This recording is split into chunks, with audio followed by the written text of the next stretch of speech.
ಕಾಣಲ್ಲ ಹೋದ್ರೆ ಅಲ್ಪದ ಕಾಣಲ್ಲ. 155 ಭಾಷ್ಯ ಭಾಗ. ಅವ್ರು ಪುಸ್ತಕ ಕೊಡು. ಭಾಷ್ಯ ಇದೆಯಾ ಪುಸ್ತಕ ಇದು? ಹಾ, ಪ್ರಶ್ನಾನುರೂಪಮೇವ ಪ್ರತಿವಚನಂ ಶ್ರೀ ಭಗವಾನ್ ವಾಚ. ಪ್ರಶ್ನೆಗೆ ಅನುಗುಣವಾದ ಉತ್ತರವನ್ನೇ ಯಾಕೆ ಹಂಗಿಟ್ಟಿದ್ಯಾ? ಪ್ರಶ್ನೆಗೆ ಅನುಗುಣ ಬರು ಪ್ರಶ್ನೆಗೆ ಅನುಗುಣವಾದ ಉತ್ತರವನ್ನೇ ಶ್ರೀ ಭಗವಂತನು ಹೇಳುತ್ತಿದ್ದಾನೆ. ಪ್ರಶ್ನೆ ಏನೋ? ಪ್ರಶ್ನೆ ಜ್ಞಾನಕ್ಕಿಂತ ಕರ್ಮ ಹೆಚ್ಚಾಗಿದ್ರೆ, ಹಾ ಕರ್ಮಕ್ಕಿಂತ ಹೆಚ್ಚಾಗಿದ್ರೆ ಕರ್ಮ ಮಾಡೋದು ಹೇಳ್ತಾ ಇದೀಯಾ? ಪ್ರಶ್ನೆ ಏನಿಲ್ಲ ಅಲ್ಲ, ಅದ್ಯಾಕೆ ಹಾಗೆ ಹೇಳ್ತಿದ್ಯಾ ಅಂತ. ನನಗೆ ಇದು ಆಗಲ್ಲ ಅಂತ ಯಾಕೆ ಹೇಳ್ತಿದೀಯಾ? ಕರ್ಮಕ್ಕಿಂತ ಜ್ಞಾನ ಹೆಚ್ಚಿನದಾಗಿದ್ರೆ ಜ್ಞಾನವನ್ನೇ ನಾನು ಕೊಟ್ಬೋದು. ಕರ್ಮ ಮಾಡುದು ಯಾಕೆ ಹೇಳ್ತೀನಿ? ಕರ್ಮಣ್ಯವಾಧಿಕಾರಸ್ಥೆ ನಿಂದ್ಬಿಟ್ಟ, ನಿಂಗೆ ಅಧಿಕಾರ ಕರ್ಮದಲ್ಲಿ ಅಂತ. ಅದ್ಯಾಕೆ ಕರ್ಮ? ಯಾಕೆ ಕರ್ಮ ನಾನು ಯಾಕೆ ದಪ್ತಿದ್ಯಾ? ಕರ್ಮ ಮಾಡುವಂತ ಯಾಕೆ ಪ್ರೇರಣೆ ಮಾಡ್ತಾ ಇದೀಯಾ? ಜ್ಞಾನ ಹೆಚ್ಚುವುದು ಅಂತ ಇದೆ, ಜ್ಞಾನವನ್ನೇ ನೀವು ಕೊಡ್ಬಹುದಾ ನನಗೆ ಅಂತ ಈ ಪ್ರಶ್ನೆ ಮಾಡ್ಲಿಕ್ಕೆ ಅನುಗುಣವಾಗಿ ನೋಡಪ್ಪ. 3 ತರಹ ಜನ ಇದ್ದಾರೆ ಪ್ರಪಂಚದಲ್ಲಿ. ಹೇಳೋ, ಒಟ್ಟು ಪ್ರಪಂಚದಲ್ಲಿ 3 ಕ್ಯಾಟಗರಿ ಜನ. ಯಾವ್ಯಾವ ಕ್ಯಾಟಗರಿ? ಒಂದು ಕರ್ಮ ಮಾಡುವವರು, ಇನ್ನೊಂದು ಭಾವನೆ ಮಾಡುವವರು, ಇನ್ನೊಂದು ವಿವೇಕ ಮಾಡುವುದು. ಕರ್ಮ ಮಾಡುವುದಲ್ಲಿ ಲೌಕಿಕ ಕರ್ಮ ಆಗಲಿ ವೈದಿಕ ಕರ್ಮ ಎಲ್ಲ ಕರ್ಮವೇ, ದೇಹೇಂದ್ರಿಯ ವ್ಯಾಪಾರ. ಇನ್ನೊಂದು ಭಾವನೆ, ಕಲ್ಪನೆ, ಸಿನಿಮಾ ಕಾದಂಬರಿ ಎಲ್ಲ ಕಲ್ಪನೆ. ಇದು ಅದು ಭಕ್ತಿ ಉಪಾಸನೆ ಎಲ್ಲ ಭಾವನೆ. ಒಂದು ವೈದಿಕವಾಗಿ ಬಂದ್ರೆ ಭಕ್ತಿ ಉಪಾಸನೆ ಅನಿಸ್ಕೊಳುತ್ತೆ, ಲೌಕಿಕವಾಗಿದ್ರೆ ಕಲ್ಪನೆ ಭಾವನೆ ಅಂತ ಅನ್ಸುತ್ತೆ. ಇವು ಅಣ್ಣ ತಮ್ಮಂದ್ರು, ನೆಂಟರು ಇಷ್ಟರು, ನಮ್ಮೂರು ನಮ್ಮ ದೇಶ ಇದೆಲ್ಲ ಭಾವನೆಯೇ. ನಮ್ಮೂರು ಭಾವನೆ. ಅದೇ ಸಿನಿಮಾವೆಲ್ಲ ಭಾವನೆ, ಕಲ್ಪನೆ. ಕಾದಂಬರಿ ಎಲ್ಲ ಹಾಗೆ ಕಲ್ಪನೆ. ಅದು ಮನಸ್ಸಿಗೆ ಸಂಬಂಧಪಟ್ಟದ್ದು. ಮೊದಲನೇದು ದೇಹೇಂದ್ರಕ್ಕೆ ಸಂಬಂಧಪಟ್ಟದ್ದು ಕ್ರಿಯೆ. ಇನ್ನೊಂದು ವಿವೇಕ, ಜ್ಞಾನ, ವಿಚಾರ. ಅದು ಗಣಿತ, ವ್ಯಾಕರಣ ಮತ್ತೆ ತತ್ವ ವಿಚಾರ. ಅದು ಬುದ್ಧಿಗೆ ಸಂಬಂಧಪಟ್ಟದ್ದು. ಬುದ್ಧಿಗೆ ಸಂಬಂಧಪಟ್ಟದ್ದು ಜ್ಞಾನ, ವಿಂಗ್ರಮಕ್ಕೆ ತಿಳ್ಕೊಳ್ಳೋದು. ಹೃದಯಕ್ಕೆ ಮಾನಸಿಗೆ ಸಂಬಂಧಪಟ್ಟದ್ದು ಭಾವನೆ, ಕಲ್ಪನೆ. ದೇಹೇಂದ್ರಕ್ಕೆ ಸಂಬಂಧಪಟ್ಟದ್ದು ಕರ್ಮ. ಈ 3 ತರಹ ಇದೆ. ಭಗವಂತ ಏನ್ ಮಾಡಿದಾನೆ? ಆ ಕಲ್ಪನೆ ಭಾವನೆಯನ್ನು ಇದಕ್ಕೆ ಸೇರಿಸ್ಬಿಟ್ಟ, ಕ್ರಿಯೆಗೆ ಸೇರಿಸ್ಬಿಟ್ಟ. ಅದು ಮಾನಸಿಕ ಕ್ರಿಯೆ, ದೇಹೇಂದ್ರಿಯ ಕ್ರಿಯೆ, ಎಲ್ಲ ಕ್ರಿಯೆ ಕರ್ಮ ಅಂತ ಹೇಳ್ಬಿಟ್ಟು ಕರ್ಮ ಮಾರ್ಗ, ಜ್ಞಾನ ಮಾರ್ಗ ಅಂತ 2 ಮಾರ್ಗ ಇದೆ ಕಣಪ್ಪ ಲೋಕದಲ್ಲಿ. ಅದರಲ್ಲಿ ಜ್ಞಾನಿಗಳಿಗೆ, ಸಾಂಖ್ಯರಿಗೆ, ತತ್ವ ವಿಚಾರಕರಿಗೆ ಜ್ಞಾನಯೋಗ ಹೇಳಿದೆ, ಇವಾಗ ಹೇಳಿದೆ ಹೆಚ್ಚು ಮಾಡ್ತಾ ಇದ್ದಾನೆ. ಲೋಕೇಸ್ಮಿನ್ ದ್ವಿಧಾ ನಿಷ್ಠಾ ಪ್ರೋಕ್ತ ಮಯಾ ನಘ ಜ್ಞಾನಯೋಗೇನ ಸಾಂಖ್ಯಾನಾಂ ಕರ್ಮಯೋಗೇನ ಯೋಗಿನಾ.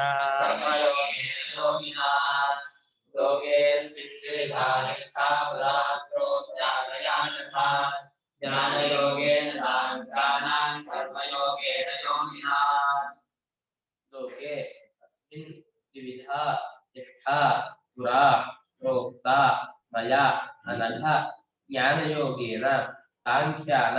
ಕರ್ಮಯೋಗೇನ ಯೋಗಿನ.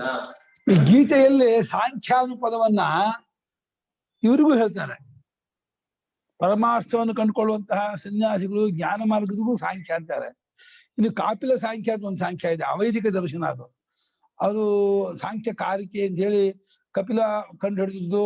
ಅವರ ಅನುಯಾಯಿಗಳು ಸಾಂಖ್ಯ ಮತ ಸತ್ವಗುಣ, ರಗುಣ, ತಮೋಗುಣ ಪ್ರಧಾನ ಅಂತ ಈ ರೀತಿ ಪ್ರಕೃತಿ ಪುರುಷ ವಿವೇಕ ಹೇಳ್ತಾರಲ್ಲ, ಆ ಸಾಂಖ್ಯರು ಬೇರೆ, ಅವರ ಅವೈದಿಕರು. ಇಲ್ಲಿ ವೈದಿಕ ಸಾಂಖ್ಯ ಅಂದ್ರೆ ಸಂಖ್ಯಾ ತತ್ವ ವಿಚಾರಣ ಅಂತ. ತತ್ವ ವಿಚಾರ ಮಾಡುವಂತಹ ಇದಕ್ಕೆ ಸಂಖ್ಯಾ ಅಂತ ಹೇಳ್ತಾರೆ. ಸಂಖ್ಯಾಯಂತೆ ಗಣ್ಯಂತೆ ಜ್ಞಾತವ್ಯಾ ಪದಾರ್ಥ ಯಸ್ಮಿನ್ ಶಾಸ್ತ್ರೆ ತಚ್ಛಾಸ್ತ್ರಂ ಸಾಂಖ್ಯಂ ಅಂತ ಬರೆದಾರೆ.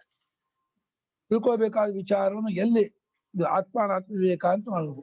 ಆತ್ಮ ಸ್ವರೂಪ ಏನು, ಅನಾತ್ಮ ಸ್ವರೂಪ ಏನು, ಅನಾತ್ಮ ಹೇಗಿದೆ ಅಂತ ಅನಾತ್ಮ ಆತ್ಮ ವಿವೇಕ ಗೊತ್ತು ಮಾಡ್ಕೊಳ್ಳುವಂತಹ ಒಂದು ಶಾಸ್ತ್ರ ಇದೆಯಲ್ಲ, ಆತ್ಮಾನಾತ್ಮ ವಿವೇಕ ಮಾಡ್ಕೊಳ್ಳೋ ಮೂಲಕ ಗೊತ್ತು ಮಾಡ್ಕೊಳ್ಳೋ ಶಾಸ್ತ್ರ ಇದೆಯಲ್ಲ, ತತ್ವಜ್ಞಾನ ಮಾರ್ಗ. ಆತ್ಮಜ್ಞಾನ, ತತ್ವಜ್ಞಾನ, ಬ್ರಹ್ಮಜ್ಞಾನ ಅಂತ ಏನ್ ಹೇಳ್ತೀವಿ, ಆ ಜ್ಞಾನ ಮಾರ್ಗವನ್ನು ಸಾಂಖ್ಯರು ಅಂತ ಹೇಳ್ತಾರೆ, ಶಂಕರಾಚಾರ್ಯರು. ಸಾಂಖ್ಯ ಅಂತ. ಇನ್ನೊಂದು ಸಾಂಖ್ಯರು, ಕಾಪಿಲ ಸಾಂಖ್ಯರು, ಅವೈದಿಕರು, ವೇದ ಮಾರ್ಗ ಹೊರಚಾದವರು, ಅವರಿಗೆ ಪ್ರಕೃತಿಯು ಸತ್ಯ, ಪ್ರಕೃತಿ ಪುರುಷ ಬೇರೆ ಬೇರೆ, ಮತ್ತೆ ಅವರಿಗೆ ಪ್ರಕೃತಿ ಅವಿದ್ಯಾಧ್ಯಸ್ತ ಅಲ್ಲ, ಪುರುಷರು ಅನೇಕರು, ಗುಣದಿಂದಲೇ ಗುಣಸಂಗದಿಂದಲೇ ಬಂಧವಾಗಿರುವುದು ಇದಾಗಿರೋದು, ಅದನ್ನು ಇವರು ಒಪ್ಕೊಳ್ತಾರೆ, ಗುಣಸಂಗದಿಂದ ಬಂಧವಾಗಿರೋದು ಅಂತ. ಪ್ರಕೃತಿ ಸತ್ಯ ಅಂತ ಒಪ್ಪಲ್ಲ, ಪುರುಷರು ಅನೇಕರು ಅಂತ ಒಪ್ಪಲ್ಲ. ಆಮೇಲೆ ಪ್ರಕೃತಿ ಪುರುಷರು ಏನು ದ್ವೈತಗಳಲ್ಲ, ಇವರು ಅವ್ರ ದ್ವೈತಿಗಳು, ಇವರು ಅದ್ವೈತಿಗಳು. ಅವೈದಿಕ ಸಾಂಖ್ಯರು ದ್ವೈತಿಗಳು, ವೇದಾಂತ ಸಾಂಖ್ಯರು ಅದ್ವೈತಿಗಳು. ಅದ್ವೈತಿಗಳು ಏನಾರ್ಥ? ಅದ್ವೈತ ಶಬ್ದಕ್ಕೆ ಅರ್ಥ ಆ ತತ್ವಕ್ಕಿಂತ ಬೇರೆ ಇನ್ನೊಂದು ಇಲ್ಲವೇ ಇಲ್ಲ ಅಂತ ಹೇಳುವಂಥವ್ರು ಅರ್ಥ. ದ್ವಿಧೇತಂ ದ್ವೀತಮಿತ್ಯಾಹು, ದ್ವಿಧ ಇತಂ, ಇತಮ ಇಣ್ಗತು ಧಾತುಕ್ ಸಪ್ರತ್ಯಯ, ದ್ವಿಧೇತಂ ದ್ವೀತಮಿತ್ಯಾಹು ತದ್ಭಾವೋ ದ್ವೈತಮುಚ್ಯತೆ ತನ್ನಿಷೇಧೇನ ಚ ಅದ್ವೈತಂ ಪ್ರತ್ಯಗ್ವಸ್ತು ಅಭಿಧೀಯತೆ. ತೀರ ಒಳಗಿರೋ ಪರಮಾರ್ಥ ತತ್ವವನ್ನೇ ಅದ್ವೈತ ಅಂತ ಹೇಳ್ತಿರೋದೇ ಹೊರತು ಅದ್ವೈತ ಅನ್ನೋದು ಒಂದು ಮತ ಅಲ್ಲ. ಮತ ಮತಿಯಿಂದ ಹುಟ್ಟಿದ ಮತ, ಇದು ಸಿದ್ಧಾಂತ. 437 ಮತ ಅಲ್ಲ, 437 ಏನೋ ಆ ಸಿದ್ಧಾಂತ, ಅದು ಎಲ್ಲರಿಗೂ ಒಂದೇ. ಅದು ಒಂದು ಜನಾಂಗಕ್ಕಲ್ಲ. ಬೆಂಕಿ ಬಿಸಿಯೋ ಮತ ಅಲ್ಲ, ಅದು ಯಾರಿಗೂ ಒಬ್ರಿಗಲ್ಲ. ಆದ್ರೆ ಈ ದ್ವೈತ, ವಿಶಿಷ್ಟಾದ್ವೈತ ಅಥವಾ ಸಾಂಖ್ಯ, ವೈಶೇಷಿಕ ಎಲ್ಲವೂ ಮತವೇ. ಮತಿಯಿಂದ ಹುಟ್ಟಿದಷ್ಟು ಮತವೇ. ಅನುಭವದಿಂದ ಪರಮಾರ್ಥ ತತ್ವ ದೃಷ್ಟಿಯಿಂದ ಉಂಟಾದದ್ದೆಲ್ಲ ಸಿದ್ಧಾಂತ. ಅದು ಹಾಗೆ ಅದ್ವೈತ ಮತ ಅನ್ಬಾರ್ದು, ಅದ್ವೈತ ಸಿದ್ಧಾಂತ. ಬಾಕಿದೆಲ್ಲ ಮತ. ಮತ ಅಂದ್ರೆ ಒಪಿನಿಯನ್ ಅಂತ, ಇಂಗ್ಲಿಷ್ ಒಪಿನಿಯನ್ ಅಂತ. ಒಪಿನಿಯನ್ ಅವರ ಅಭಿಪ್ರಾಯ, ಇದು ಅಭಿಪ್ರಾಯ ಅಲ್ಲ. ಇದು ಯಾರು ಪರೀಕ್ಷೆ ಮಾಡ್ಕೊಂಡ್ರು ಅವ್ರಿಗೆ ಇದಾಗ ಬರೋದು. ಅದನ್ನ ಹೇ ಅನಘ, ಅನಘನೇನೋ ಅಪಾಪ, ಪಾಪರಹಿತನಾದಂತಹ ಅರ್ಜುನನೇ, ಭಗವಂತ ಸಂಬೋಧನೆ ಮಾಡ್ತಿದ್ದಾನೆ ಪಾಪರಹಿತನಾದವನು ಅಂತ. ಪುರಾಣ ಹಿಂದೆ ಯಾವಾಗ? ಸೃಷ್ಟಿ ಆರಂಭದಲ್ಲಿಯೇ ನಾನು ದ್ವಿಧಾನಿಷ್ಠ ಅಸ್ತು ಲೋಕೆ, 2 ಪ್ರಕಾರವಾದ ನಿಷ್ಠೆಯನ್ನ ನಾನು ಹೇಳಿರುತ್ತೇನೆ. ಮಯಾ ಪ್ರೋಕ್ತ ಅಹಂ ಪ್ರೋಕ್ತವಾನ್. ಮಯ ಅಂತ ಹೇಳಿದಲ್ಲ, ನನ್ನಿಂದ 2 ಪ್ರಕಾರವಾದ ನಿಷ್ಠೆಯು ಹೇಳಲ್ಪಟ್ಟಿದೆ. ನಿಷ್ಠೆನೇನೋ ನಡೆದುಕೊಳ್ಳಬೇಕಾದ ಮಾರ್ಗಕ್ಕೆ ನಿಷ್ಠೆ ಅಂತಾರೆ. ನಿತರಾಂ ಸ್ಥೀಯತೆ ಅಸ್ಯಾಂ ಇದು ನಿಷ್ಠಾ, ಇದರಲ್ಲಿಯೇ ಹೆಚ್ಚಾಗಿ ನೆಲೆ ನಿಲ್ಲುವುದು. ಇದು ಒಂದು ಜ್ಞಾನ ಮಾರ್ಗ, ಒಂದು ಕರ್ಮ ಮಾರ್ಗ. ನಮ್ಮ ಅನುಪಮ ಅವ್ರದ್ದು ಇದು ಮಾಡ್ಬ. ಮತ ಅಂದ್ರೆ ಏನಂತ, ಫಿಲಾಸಫಿ ಅಂತ ತಗೋಬಹುದಾ? ಮತ ಮೀನ್ಸ್ ಒಪಿನಿಯನ್. ಒಪಿನಿಯನ್ ತಗೊಳ್ಳಿ. ಆಯ್ತು. ಆಮೇಲೆ ಇಲ್ಲಿ ಸಾಂಖ್ಯ ಮೀನಿಂಗ್ ಆ ಸಾಂಖ್ಯ ಅಲ್ಲ, ಇದು ಅದ್ವೈತದ ಸಾಂಖ್ಯ ಅನ್ಬೋದಾ, ಅಥವಾ ಶಂಕರಾಚಾರ್ಯರ್ ಮೀನಿಂಗ್ ಅವ್ರು ಯೂಸ್ ಮಾಡೋ ಮೆಥಡ್ ಬೇರೆ ಅಂತ ಅನ್ಬೋದಾ? ಶಂಕರಾಚಾರ್ಯ ಸಾಂಖ್ಯರು, ಅವ್ರು ಸಾಂಖ್ಯದ ಅಲ್ಲ. ಅವರು ಸಾಂಖ್ಯದ ಹೆಸರಿಟ್ಕೊಂಡಿದ್ದಾರೆ. ನಿಜವಾದ ಯೋಗಿಗಳು ಶಂಕರಾಚಾರ್ಯ. ಅವ್ರ ಪತಂಜಲಿ ಯೋಗವೇ ಅಲ್ಲ. ಯೋಗ ಅಂದ್ರೆ ಎಲ್ಲಿ ಒಂದಾಗುತ್ತೋ ಎಲ್ಲವೂ ಅದು ಯೋಗ. ವಿಜುರ್ ಯೋಗ ಪೂರ್ಣ ಎಲ್ಲವೂ ಒಂದಾಗುವಂತಹ ತತ್ವ ಇದೆಯಲ್ಲ. ಶಂಕರಾಚಾರ್ಯ ಪರಮಾರ್ಥ ಯೋಗಿಗಳು, ಪರಮಾರ್ಥ ಸಾಂಖ್ಯರು, ಪರಮಾರ್ಥ ಅದ್ವೈತಿಗಳು. ಇಲ್ಲ ಅವ್ರು ಹೇಳುವಂತ ಶಂಕರಾಚಾರ್ಯ ಅವ್ರದ್ದು ಕಂಡಿಡ್ದಿದ್ದಲ್ಲ ಅವರು, ಅದು ಅವ್ರದೇ ಸ್ವತ್ತಲ್ಲ. ಅದು ಉಪನಿಷತ್ತಲ್ಲಿರ್ತಕ್ಕಂಥನ್ನೇ ಸಾರ್ವತ್ರಿಕ ಪರಿಪೂರ್ಣ ಅನುಭವದ ಆಧಾರದ ಮೇಲೆ ಎಸ್ಟಾಬ್ಲಿಷ್ ಮಾಡಿದ್ದಾರೆ, ತೋರಿಸ್ಕೊಟ್ಟಿದ್ದಾರೆ. ಶಾಸ್ತ್ರಾರ್ಥವನ್ನ ಮಾಡಿಕೊಳ್ಳುವ ಒಂದು ಮೆಥಡ್ ಅನ್ನು ತೋರಿಸ್ಕೊಟ್ರಲ್ಲ, ಅದು ಅವರ ಗ್ರೇಟ್ನೆಸ್. ಇದು ಅನುಭವಕ್ಕೆ, ಯುಕ್ತಿಗೆ, ಶಾಸ್ತ್ರಕ್ಕೆ ಹೊಂದ್ಗಡೆ ಆಗುತ್ತೆ ಅಂತ ಹೇಳಿ ಸಮನ್ವಯ ಮಾಡಿ ತೋರಿಸ್ಕೊಟ್ರಲ್ಲ. ಶಾಸ್ತ್ರ, ಯುಕ್ತಿ, ಅನುಭವ, ಅದು ವಿಶೇಷ ಅಷ್ಟೇ ಹೊರತು ಶಂಕರಾಚಾರ್ಯ ಹಿಂದೆ ಹೇಳದೇ ಇದ್ದವ್ರು, ಗೌಡಪಾದರು ಹೇಳದೇ ಇದ್ದದ್ದನ್ನ ಬೇರೆ ಹೇಳದೇ ಇದ್ದನ್ನ ಹೇಳಿದ್ದಾರೆ ಅಂತ ಅರ್ಥ ಅಲ್ಲ. ಸೊ ಇಲ್ಲಿ ಸಾಂಖ್ಯ ಮೀನಿಂಗ್ ತತ್ವ ವಿಚಾರ ಅಂದ್ರೆ ಬೇಸಿಕ್ಲಿ ಜ್ಞಾನ ಯೋಗ ಅಂತಾನೆ ಅನ್ಕೋಬಹುದು ನಾವು. ಹೌದು, ಸಂಖ್ಯಾ ತತ್ವ ವಿಚಾರ, ಪರಮಾರ್ಥ ವಿಚಾರ, ಬ್ರಹ್ಮ ವಿಚಾರ, ಆತ್ಮ ವಿಚಾರ, ಅದಕ್ಕೆ ಸಾಂಖ್ಯರು ಹೆಸರು. ಜ್ಞಾನ ಯೋಗ ಅನ್ಬೋದು ಅಲ್ಲ, ಯೋಗ ಅನ್ನಕ್ಕಾಗಲ್ಲ ಇದನ್ನ. ಯೋಗ ಅಂತ ಜ್ಞಾನ ಯೋಗ, ಸಾಂಖ್ಯ ಯೋಗ, ತತ್ವ ಯೋಗ ಎಲ್ಲ ಒಂದೇ ಮುಕ್ತಾರ್ಥದಲ್ಲಿ. ಇನ್ನು ಗೌಣಾರ್ಥದಲ್ಲಿ ಕರ್ಮಯೋಗವೂ ಯೋಗ, ಭಕ್ತಿ ಯೋಗವೂ ಯೋಗ, ಧ್ಯಾನ ಯೋಗ ಸೆಕೆಂಡ್ರಿ. ಹಾಗಾಗಿ ಅಸ್ಮಿನ್ ಲೋಕೆ ಅಂದ್ರೆ ಕರ್ಮಾಧಿಕಾರಿಗಳಾಗಿರ್ತಕ್ಕಂಥ ಲೋಕದಲ್ಲಿ ನಷ್ಟ ಮಾಡಿದ ಭಾಷೆ. ಕರ್ಮಾಧಿಕೃತಾನಾಂ ಅಸ್ಮಿನ್ ಲೋಕೆ ತ್ರೈವರ್ಣಿಕರನ್ನು ಮುಖ್ಯವಾಗಿ ಇಟ್ಕೊಂಡಿದ್ದಾರೆ. ಯಾಕಂದ್ರೆ ವೇದೋಕ್ತವಾದ ಕರ್ಮಕ್ಕೆ ಅಧಿಕಾರಿಗಳು ಅವರೇ ತ್ರೈವರ್ಣಿಕರು. ಅವರು ವೇದೋಕ್ತವಾದ ದಶಕಂ ಧರ್ಮ ಲಕ್ಷಣ ಮುಸ್ಲಿಂ ಹೇಳಿದಲ್ಲ, ಆ ಧರ್ಮ ಯೂನಿವರ್ಸಲ್. ಸತ್ಯ ಅಹಿಂಸಾಸ್ತೇಯ ಧೀ ವಿದ್ಯಾ ಸತ್ಯ ಅಕ್ರೋಧಂ ಇದೆಯಲ್ಲ, ಅದು ಎಲ್ಲರಿಗೂ ಸಮಾನವಾಗಿರ್ತಕ್ಕದ್ದು. ಅದು ಬಿಟ್ಟು ವೇದೋಕ್ತವಾದ ಕರ್ತವ್ಯ ಪ್ರಧಾನವಾದ ಧರ್ಮ ನಡವಳಿಕೆ ಇಲ್ಲ. ಅದು ಭಾರತದಲ್ಲಿ ವರ್ಣಾಶ್ರಮಕ್ಕೆ ಮಾತ್ರ ಸೇರಿದ್ದು. ವಿಶೇಷವಾಗಿ ತ್ರೈವರ್ಣಿಕರಿಗೆ ಯಜ್ಞಾಧ್ಯಯನ ದಾನಾಚಾರ್ಯರು, ಶುಶ್ರೂಷಾದಿ ಶುದ್ಧಾದಿ ಹೇಳಿದ್ದಾರೆ. ಅದಿರಲಿ, ಅದು ವಿಚಾರಾಂತರ ಆಯ್ತು. ಸದ್ಯಕ್ಕೆ ಈ ಲೋಕದಲ್ಲಿ ಇಂದ ಕರ್ಮಾಧಿಕಾರವಿರುವಂತಹ ಶಾಸ್ತ್ರಾಧಿಕಾರಿಗಳಾಗಿರ್ತಕ್ಕಂತಹ ಈ ಲೋಕದಲ್ಲಿ ನಾನು ಹಿಂದೆ ಸೃಷ್ಟಿ ಆರಂಭದಲ್ಲೇ ಈ 2 ಪ್ರಕಾರವಾದ ನಿಷ್ಠೆಯನ್ನು ಹೇಳ್ಬಿಟ್ಟಿದ್ದೀನಿ. ಅದಕ್ಕೆ ಪ್ರವೃತ್ತಿ ಮಾರ್ಗ, ನಿವೃತ್ತಿ ಮಾರ್ಗ ಅಂತಾರೆ. ಈಗ ಅಭ್ಯುದಯ ನಿಶ್ರೇಯಸ ಅಂತಾರೆ. ಇಲ್ಲ ಕರ್ಮ ಮಾರ್ಗ, ಜ್ಞಾನ ಮಾರ್ಗ ಅಂತ, ಎಲ್ಲ ಒಂದೇ ಅರ್ಥ. ಹಿಡ್ಕೊಂಡ್ರು ಅದೇ, ಪಕಡೋ ಅಂದ್ರು ಅದೇ. ಹಿಂದಿಲ್ ಪಕಡೋ ಅಂತಾರೆ, ಕನ್ನಡದಲ್ಲಿ ಹಿಡ್ಕೊ ಅಂತೀವಿ ಅಷ್ಟೇ, ಎಲ್ಲ ಅದೇ. ಯಾವ 2 ಮಾರ್ಗ? ಒಂದು ಜ್ಞಾನಯೋಗೇನ ನಿಷ್ಠಾ ಏಕ ಕೇಶಾಂ ಸಾಂಖ್ಯಾನಾಂ. ಸಾಂಖ್ಯರಿಗೆ ತತ್ವ ವಿಚಾರ ಮಾಡುವ ಯೋಗ್ಯತೆ ಇರುವಂತಹ ಉತ್ತಮಾಧಿಕಾರಿಗಳಿಗೆ ಜ್ಞಾನಯೋಗದಿಂದ ನಿಷ್ಠೆಯನ್ನು ಹೇಳಿದೆ. ಇನ್ನು ಯೋಗಿಗಳಿಗೆ ಅಂದ್ರೆ ಕರ್ಮಯೋಗಿಗಳಿಗೆ ಅಂದ್ರೆ ಆ ಸೋಪಾನವಾಗಿ ಇಟ್ಕೊಂಡಂತಹ ಮಂದ ಮಧ್ಯಮಾಧಿಕಾರಿಗಳಿಗೆ ಕರ್ಮಯೋಗದಿಂದ ನಿಷ್ಠೆ ಹೇಳಿದ್ದೀನಿ. ಇವರು ಮಂದ ಮಧ್ಯಮಾಧಿಕಾರಿಗಳು, ಕರ್ಮ ಉಪಾಸನೆ ಮಾಡುವವರು. ಅವರು ತತ್ವ ವಿಚಾರ ಮಾಡುವವರು ಉತ್ತಮ ಅಧಿಕಾರಿಗಳು ಅಂತ ವಿಭಾಗ ಮಾಡ್ಕೊಂಡಿದ್ದಾರೆ. ಅದರಲ್ಲೂ ಉತ್ತಮಾಧಿಕಾರಿಗಳಲ್ಲೂ ಶ್ರವಣ ಮನೋಧ್ಯಾಸನ ಮಾಡುವರು ಸಾಕ್ಷಾತ್ ಸಾಧನ, ಶಬ್ದ ಮಾದಿನ ಇಟ್ಕೊಂಡು ಶ್ರವಣ ಮಾಡುವ ಸಹಕಾರಿ ಸಾಧನ, ಉಪಾಸನೆ ಮಾಡ್ತಾ ಭಕ್ತಿ ಮಾಡೋದು ಅಂತರಂಗ ಸಾಧನ, ಕರ್ಮಯೋಗ ಮಾಡೋದು ಬಹಿರಂಗ ಸಾಧನ, ಆರಾಧೋಪಕಾರಕ. ಆರಾಧನೆ ದೂರದಿಂದ ಅಂತ, ದೂರ ಸಮೀಪಯೋ ಇದೆ, ದೂರಾರ್ಥ ಇಟ್ಕೊಳ್ಳೋದು. ಈ ಲೋಕದಲ್ಲಿ ಓದೋಣ ಭಾಷ್ಯ ಓದೋಣ. ಲೋಕೆ ಅಸ್ಮಿನ್ ಶಾಸ್ತ್ರಾರ್ಥಾನುಷ್ಠಾನಾಧಿಕೃತಾನಾಂ ಏನು ಓದ್ದೆ? ದ್ವಿವಿಧ ದ್ವಿಪ್ರಕಾರ ನಿಷ್ಠಾ ಸ್ಥಿತಿ ಅನುಷ್ಠೇಯ ತಾತ್ಪರ್ಯಂ ಪುರಾ ಪೂರ್ವಂ ಸರ್ಗಾದೌ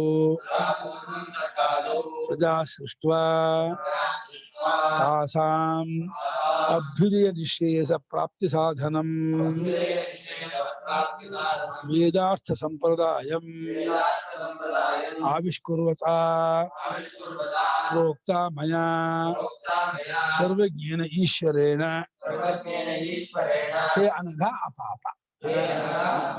ಭಾಷ್ಯಕಾರರು ಆ ಮೂಲ ಪದಕ್ಕೆ ಎಷ್ಟು ಹಿಂದಕ್ಕೆ ಎಷ್ಟು ಮುಂದಕ್ಕೆ ಹೇಗೆ ಹೇಳ್ಕೊಂಡು ಅದನ್ನು ಪೂರ್ತಿ ಮಾಡ್ತಾರೆ ನೋಡಿ. ಎಷ್ಟು ಆಪ್ಟ್ ಆಗಿರುವ ಯುಕ್ತವಾದ ಕರೆಕ್ಟ್ ಆಗಿ ಸಕ್ಕದ್ದಾಗಿರ್ತಕ್ಕ ಪದಗಳನ್ನು ಹಾಕೊಂಡು ಹೋಗ್ತಾರೆ.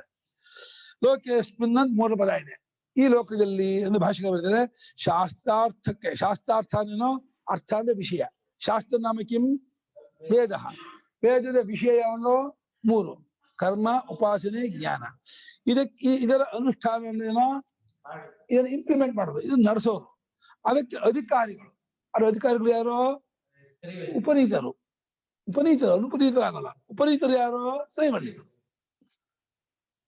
ಅವರೇ ಬರು. ಅಂತ ಶಾಸ್ತ್ರಾರ್ಥವಾದ ಶಾಸ್ತ್ರ ವೇದ, ವೇದದ ಅರ್ಥವಾದ ಕರ್ಮೋಪಾಸನೆ ಜ್ಞಾನ, ಅದರ ಅನುಷ್ಠಾನ ಅದನ್ನು ನಡೆಸೋದು, ಅದಕ್ಕೆ ಅಧಿಕಾರಿಗಳಿಂದ ಫಿಟ್ ಯೋಗ್ಯರು ಅಂತ ಅರ್ಥ. ಅಂಥವರಾಗಿರುವ ತ್ರೈವರ್ಣಿಕರಿಗೆ, ಬ್ರಹ್ಮಕ್ಷತ್ರಿಯ ವೈಶ್ಯರಿಗೆ ಅಂತ ಅಂದ್ರು. ಇದನ್ನು ಪ್ರಧಾನ ಇಟ್ಕೊಂಡು ಅಂದ್ರೆ ಇಲ್ಲಿ ವಿಚಾರ ಎಲ್ರಿಗಾದ್ರೂ ಯಾರನ್ನೂ ಇಟ್ಕೊಂಡು ಹೇಳ್ಬೇಕಲ್ಲ, ತ್ರೈವರ್ಣಿಕ ಇಟ್ಕೊಂಡು ಹೇಳಿದಾನೆ ಅಂತ ಅಷ್ಟೇ ಅರ್ಥವೇ ಹೊರತು ಅವ್ರಿಗೆ ಮಾತ್ರ ಗೀತೆಯಲ್ಲಿ ಹೇಳಿದ ವಿಚಾರ ಮಾತ್ರ ಹಾಗೆ ತಪ್ಪರ್ಥ ಮಾಡಬೇಡಿ. ಗೀತೆಯಲ್ಲಿ ಹೇಳ್ತಕ್ಕಂಥ ವಿಚಾರ ಯೂನಿವರ್ಸಲ್. ಆದ್ರೆ ಯಾರನ್ನೂ ಇಟ್ಕೊಂಡು ಅರ್ಜುನ್ ನಿಮಿತ್ತವಾಗಿ ಇಟ್ಕೊಂಡು ಹೇಳಿದ ಹಾಗೇನಿಯೇ ಅವತ್ತು ಸೃಷ್ಟಿ ಆರಂಭದಲ್ಲಿ ತ್ರೈವರ್ಣಿಕರು ಇಟ್ಕೊಂಡು ಭಗವಂತ ಹೇಳ್ದ. ತ್ರೈವರ್ಣಿಕರನ್ನು ಅವರಿಗೆ ವಿಧ ಶಬ್ದ ಪ್ರಕಾರ ವಚನ, ಹಾಗೆ ದ್ವಿಪ್ರಕಾರ ಅಂದ್ರು. 2 ಪ್ರಕಾರವಾಗಿದೆ. ನಿಷ್ಠಾ ಅಂದ್ರೆ ಸ್ಥಿತಿ, ಅಂದ್ರೆ ನೆಲೆ, ನಿಲುಗಡೆ ಅಂದ್ರೆ ಒಂದು ಕರ್ತವ್ಯದ ಮಾರ್ಗ, ಕರ್ತವ್ಯದ ಸ್ಥಿತಿ. ಅದು ಅನೇಕ ಭಾಷೆಗಳು ಅನುಷ್ಠೇಯ ತಾತ್ಪರ್ಯಂ, ಅನುಷ್ಠಾನ ಮಾಡಬೇಕಾದದಲ್ಲಿಯೇ ಇರಬೇಕಾದದ್ದು. ತತ್ಪರಸ್ಯ ಭಾವ ತಾತ್ಪರ್ಯ, ತತ್ಪರತಾ ತಾತ್ಪರ್ಯಂ 2. ತಸ್ಮಿನ್ ಪರಃ ಯಸ್ಯ ಸಹ ತತ್ಪರಃ, ತತ್ಪರಸ್ಯ ಭಾವ, ಅದರಲ್ಲಿಯೇ ಮುಳುಗಿರೋದು ತಾತ್ಪರ್ಯ. ತತ್ ಅಂದ್ರೆ ಅದೇ ಪರ ಅಂದ್ರೆ ಹೆಚ್ಚು, ಯಾರಿಗೋ ಅವರು ತತ್ಪರರು, ಯಶಾಂತೆ ತತ್ಪರಾಣ ಭಾವ, ಅದರಲ್ಲಿಯೇ ಮುಳುಗಿರೋದು ತಾತ್ಪರ್ಯ. ಅನುಷ್ಠೇತ ಅಂದ್ರೆ ಅನುಷ್ಠಾನ ಮಾಡುವುದರಲ್ಲಿಯೇ ಮುಳುಗಿರಬೇಕಾದಂತಹ ಎರಡು ಮಾರ್ಗ. ಅದನ್ನ ಪುರಾಣ ಹಿಂದೆ ಯಾವಾಗ ಡೇಟ್ ಕೊಡ್ಲಿಲ್ಲ, ಕ್ರಿಸ್ತ ಪೂರ್ವನೋ ಕ್ರಿಸ್ತಾಪುರನೋ, ಅಯ್ಯೋಯ್ಯೋ ಸರ್ಗ ಅದು ಅಂದ್ಬಿಟ್ಟ. ಸರ್ಗ ಅಂದ್ರೆ ಸೃಷ್ಟಿ ಆರಂಭದಲ್ಲಿಯೇ ಪ್ರಜೆಗಳನ್ನು ಸೃಷ್ಟಿ ಮಾಡಿ, ಯಾವ ಪ್ರಜೆಗಳನ್ನ? ಮರೀಚ್ಯಾದೀನ ಗೃಹ ಸೃಷ್ಟ ಸನಕ ಸನಂದನಾದೀನ್. ಗೀತಾ ಭಾಷೆ ಆರಂಭ ಮರ್ತ್ಬಿಟ್ಯಾ? ಸ ಭಗವಾನ್ ಷಷ್ಠೇದಂ ಜಗತ್ ತಸ್ಯ ತಸ್ಯ ಚಿಂಚಗೀರ್ಷು ಮರೀಚ್ಯಾದೀನ ಗೃಹ ಸೃಷ್ಟ ಪ್ರಜಾಪತೀನ್. ಬಾಯಿ ಬರುತ್ತೆ ನಮಗೆ. ಸನಕ ಸನಂದನಾದಿಗಳಿಗೂ ಪ್ರವೃತ್ತಿ ಧರ್ಮವನ್ನ ಮರೀಚ್ಯಾದಿಗಳಿಗೂ ಹೀಗೆ ಸೃಷ್ಟಿ ಮಾಡಿ ಅವರಿಗೆ ಒಂದು ಅಭ್ಯುದಯನೇನೋ ಏಳಿಗೆ. ಹೇಗೆ ಪದ ಅದು? ಅಭಿ ಉತು ಅಯ ಗತು ಧಾತು. ಆಭಿಮುಖ್ಯೇನ ಉತ್ತನ ಮೇಲಕ್ಕೆ ಹೋಗುವುದು. ಮೇಲ್ಮೇಲೆ ಹೋಗುವುದು ಅಂದ್ರೆ ಮನುಷ್ಯ ಜಮೀನ ಗಂಧರ್ವ ಕಿನ್ನರ ಕಿಂಪುರುಷ ಯಕ್ಷ ಸಾಧ್ಯ ದೇವತೆ ಬ್ರಹ್ಮಲೋಕಾಂತದವರೆಗೂ ಮೇಲಕ್ಕೆ ಹೋಗೋದು. ಆದ್ರೆ ನಿಜವಾಗಿ ಅಭ್ಯುದಯದ ಗುರಿ ನಿಶ್ಚಯಿಸವೇ ಆಗ್ಬೇಕು, ಮೋಕ್ಷಕ್ಕೆ ಇರ್ಬೇಕು. ಮೋಕ್ಷ ಗುರಿ ಮಾಡ್ಕೊಂಡ್ರೆ ನಿಜವಾಗಿ ಅಭ್ಯುದಯ. ಅದು ಬರೀ ಭೋಗಕ್ಕಾಗಿ ಮೇಲ್ಮೇಲಕ್ಕೆ ಹೋಗೋದು ಅದೇನು ವಿಶೇಷ ಆಗೋಲ್ಲ. ನಿತರಾಂ ಶ್ರೇಯ, ನಿತರಾಮ್ ಮಿಗಿಲಿಲ್ಲಷ್ಟು ಹೆಚ್ಚಿನ ಶ್ರೇಯಸ್ಸೇ ನಿಶ್ರೇಯಸಂ. ಇನ್ನಿಲ್ಲ ಅನ್ನಷ್ಟು ಹೆಚ್ಚಿನ ಆನಂದ, ಪರಮಾನಂದ, ಅದ್ವೈತ ಸುಖ. ಹೀಗೆ ಅಭ್ಯುದಯ ನಿಶ್ರೇಯಸ, ಇದರ ಪ್ರಾಪ್ತಿ, ಇದನ್ನ ಪಡ್ಕೊಳ್ಳೋದು ಅಂತ ಒಂದು ಅಧ್ಯಾತ್ಮ ಇಂಪೋದು. ಯಾಕೆಂದ್ರೆ ನಿಶ್ರೇಯಸ ಅನ್ನೋದು ಸ್ವರೂಪ, ಅದು ಅದಕ್ಕೆ ತಪ್ಪಲಿಕೆ ಬಿಡೋದು ಅಷ್ಟೇ, ಪಡ್ಕೊಳ್ಳೋದು. ಆ ಪ್ರಾಪ್ತಿಗೆ ಸಾಧನ ಯಾವುದು? ಒಂದಕ್ಕೆ ಕರ್ಮೋಪಾಸನೆ, ಇನ್ನೊಂದಕ್ಕೆ ಜ್ಞಾನ. ಹಾಗೆ ಪ್ರಾಪ್ತಿ ಸಾಧನ ಅದೇ ವೇದಾರ್ಥ. ಆ ವೇದಾರ್ಥ ಸಂಪ್ರದಾಯವನ್ನ ಆವಿಷ್ಕುರ್ವತಾ ಮಯ. ಆವಿಷ್ಕುರ್ವತಾ ಯಾವಕ್ಕೆ? ತೃತೀಯ ಯಾವ್ದು? ಡುಕರೀಕರಣ. ಇದು ಉಪಪದ, ಉಪಸರ್ಗ ಅಲ್ಲ. ಆವಿಶ್ಚಿಕೀರ್ಷತಿ, ಆವಿಷ್ಕರೋತಿ, ಆವಿಷ್ಕುರ್ವತ, ಪ್ರಕಟ ಮಾಡಬೇಕೆಂದುಕೊಂಡಂತಹ ನನ್ನಿಂದ. ಆವಿಷ್ಕಾರ ಮಾಡೋದು, ಪ್ರಕಟ ಮಾಡೋದು, ಅದನ್ನ ಹೊರತರೋದು, ಅದನ್ನು ಮಾಡಬೇಕು ಅಂತ ಹೊರಟಂತಹ ನನ್ನಿಂದ. ಯಾವ ನನ್ನಿಂದ? ಮನ್ಮನೆ ಕೃಷ್ಣ, ದೇವಿಕಿ ಗರ್ಭದಲ್ಲಿ ಹುಟ್ಟಿದ ಕೃಷ್ಣ ಅನ್ಕೋಬೇಡ, ಸರ್ವಜ್ಞೇನ ಈಶ್ವರೇಣ. ಭಗವಂತ ತಪ್ಪಿಕೊಳ್ತಾರೆ ಅಂತ ಭಾಷೆಗಾರು ಗೊತ್ತು. ಯಾಕಂದ್ರೆ ಮನ್ಮನ್ನೆ ಕೃಷ್ಣ ಹೇಗೆ ಹುಟ್ಟಿದ್ದು? ಅವತ್ತು ಸೃಷ್ಟಿ ಆರಂಭದಲ್ಲಿ ಹೇಳಿದೆ ಅಂತೀಯ. ಇದು ಹೆಂಗಯ್ಯ ನಾನು ಅರ್ಥ ಮಾಡ್ಕೊಳ್ಳೋದು? ಮುಂದೆ ಪ್ರಶ್ನೆ ಮಾಡ್ತೇನೆ 4ನೇ ಅಧ್ಯಾಯದಲ್ಲಿ. ಅಪರಂ ಭವತೋ ಜನ್ಮ ಪರಜನ್ಮ ವಿವಸ್ಸಂತರಿಗೂ ನಾನೇ ಇದನ್ನ ಹೇಳಿದ್ವು ಅಂತೆಲ್ಲ ಹೆಂಗೆ ಅಂತ ಅಲ್ಲೊಂದು ಪ್ರಶ್ನೆ ಮಾಡ್ತೇನೆ. ಅದನ್ನ ಇಲ್ಲಿ ತಗೋಬೇಕು. ಸರ್ವಜ್ಞನಾದ ಈಶ್ವರನು ಅಂದ್ರೆ ತನ್ನ ಮೂಲ ರೂಪವಾಗಿರ್ತಕ್ಕಂತಹ ಸಚ್ಚಿದಾನಂದ ಸ್ವರೂಪದಿಂದ ಇದ್ದುಕೊಂಡಂತಹ ಪರಮಾತ್ಮನೇ ಅವರ ಅನುಗ್ರಹಕ್ಕಾಗಿ ಸನಕಾದಿಗಳಿಗೆ ತತ್ವೋಪದೇಶವನ್ನು, ಮರೀಚ್ಯಾದಿಗಳಿಗೆ ಪ್ರವೃತ್ತಿ ಧರ್ಮವನ್ನು ಕೂಡ ತಿಳಿಸಿಕೊಟ್ಟ, ಒತ್ತು ಮಾಡಿಕೊಟ್ಟ. ವೇದ ಮೂಲಕವಾಗಿ ಹೇಳ್ದ. ಈಶ್ವರನಾದ ನನ್ನಿಂದ, ಹೇ ಪಾಪರಹಿತನಾದ ಅರ್ಜುನನೇ ನನ್ನಿಂದ ಹೇಳಲ್ಪಟ್ಟಿತು. ಉಕ್ತ ಕರ್ಮಣಿ ಪ್ರಯೋಗ. ತತ್ರ ಕಾಸಾ ದ್ವಿಧಾನಿಷ್ಠಾ ಇತಿ. ಆಹಾ ಜ್ಞಾನಯೋಗೇನ ಜ್ಞಾನಮೇವ ಯೋಗಃ ತೇನ ಸಾಂಖ್ಯಾನಾಂ. ಸಾಂಖ್ಯರು ಯಾರು ಅಂತ? ಆತ್ಮಾನಾತ್ಮ ವಿಷಯ ವಿವೇಕ ವಿಜ್ಞಾನವತಾಂ ಬ್ರಹ್ಮಚರ್ಯಾಶ್ರಮಾದೇವ ಕೃತ ಸನ್ಯಾಸಾನಾಂ. ಬಹಳ ಇಷ್ಟ ಭಾಷಿಕರಿಗೆ. ವೇದಾಂತ ವಿಜ್ಞಾನ ಸುನಿಶ್ಚಿತಾರ್ಥಾನಾಂ ಪರಮಹಂಸ ಪರಿವ್ರಾಜಕಾನಾಂ ಬ್ರಹ್ಮಣ್ಯೇವ ಅವಸ್ಥಿತಾನಾಂ.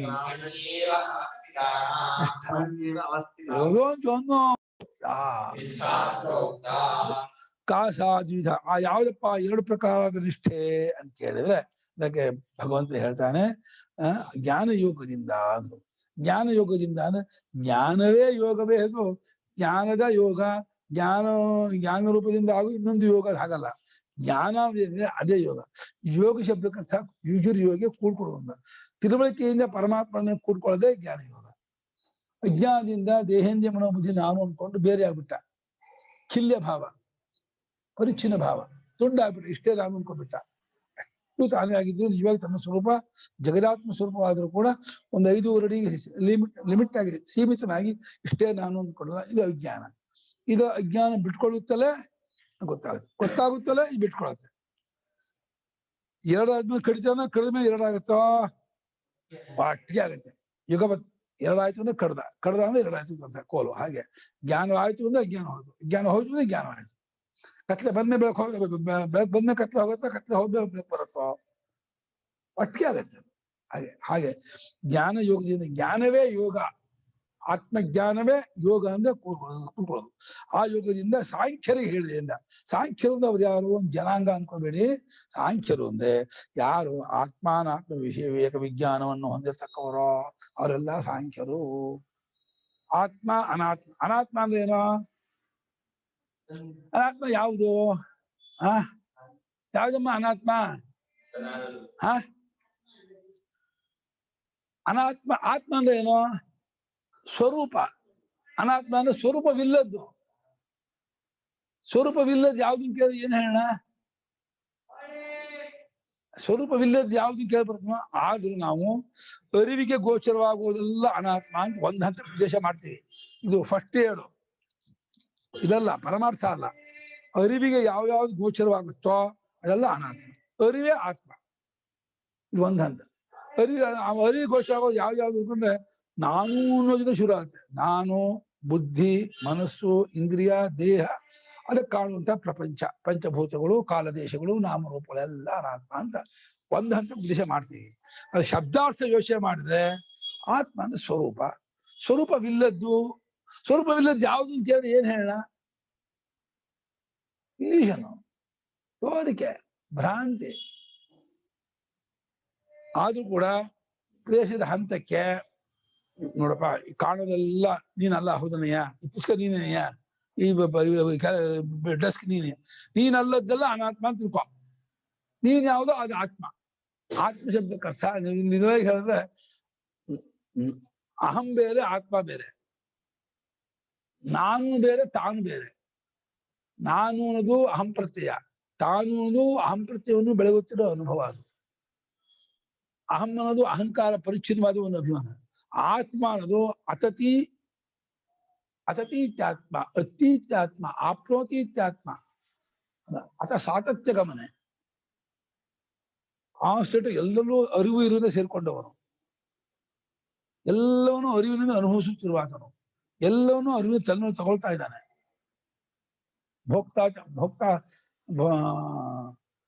ಭೋಕ್ತಾ ಮಹೇಶ್ವರ,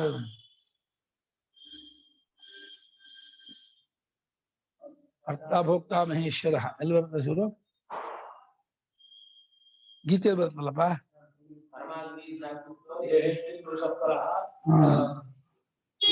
ಇನ್ನು ಹಿಂದಕ್ಕೆ ಹೋಗ್ಬೇಡ. ಹಿಂದೆ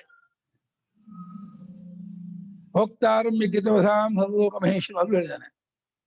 ಎಲ್ಲಾ ಇದನ್ನು ಅನುಭವಿಸುವ ನಾನು ಅಂತ, ಅದು ಅನುಭವದಿಂದ ಇರ್ಲಿ. ಇಲ್ಲಿ ಆತ್ಮಾನಾತ್ಮವನ್ನು ವಿಷಯ ಮಾಡಿಕೊಂಡ ವಿವೇಕ. ವಿವೇಕ ಅಂದ್ರೆ ವಿಚಿರ್ ಪೃಥಕ್ ಭಾವಿಗೆ ಕಪ್ರತ್ಯಯ ವಿವೇಕ ಅನ್ನೋದು. ವಿವೇಕ ಅನ್ನೋದು ವಿಚಿರ್ ಪೃಥಕ್ ಭಾವಿಗೆ ಧಾತುವಿಂದ ಬಂದದ್ದು ವಿವೇಕ ಪ್ರತ್ಯಯ. ಆ ವಿಜ್ಞಾನ ಅಂದ್ರೆ ಆ ಅನುಭವ ಪರ್ಯಂತವಾದ ಜ್ಞಾನ ವಿಜ್ಞಾನ.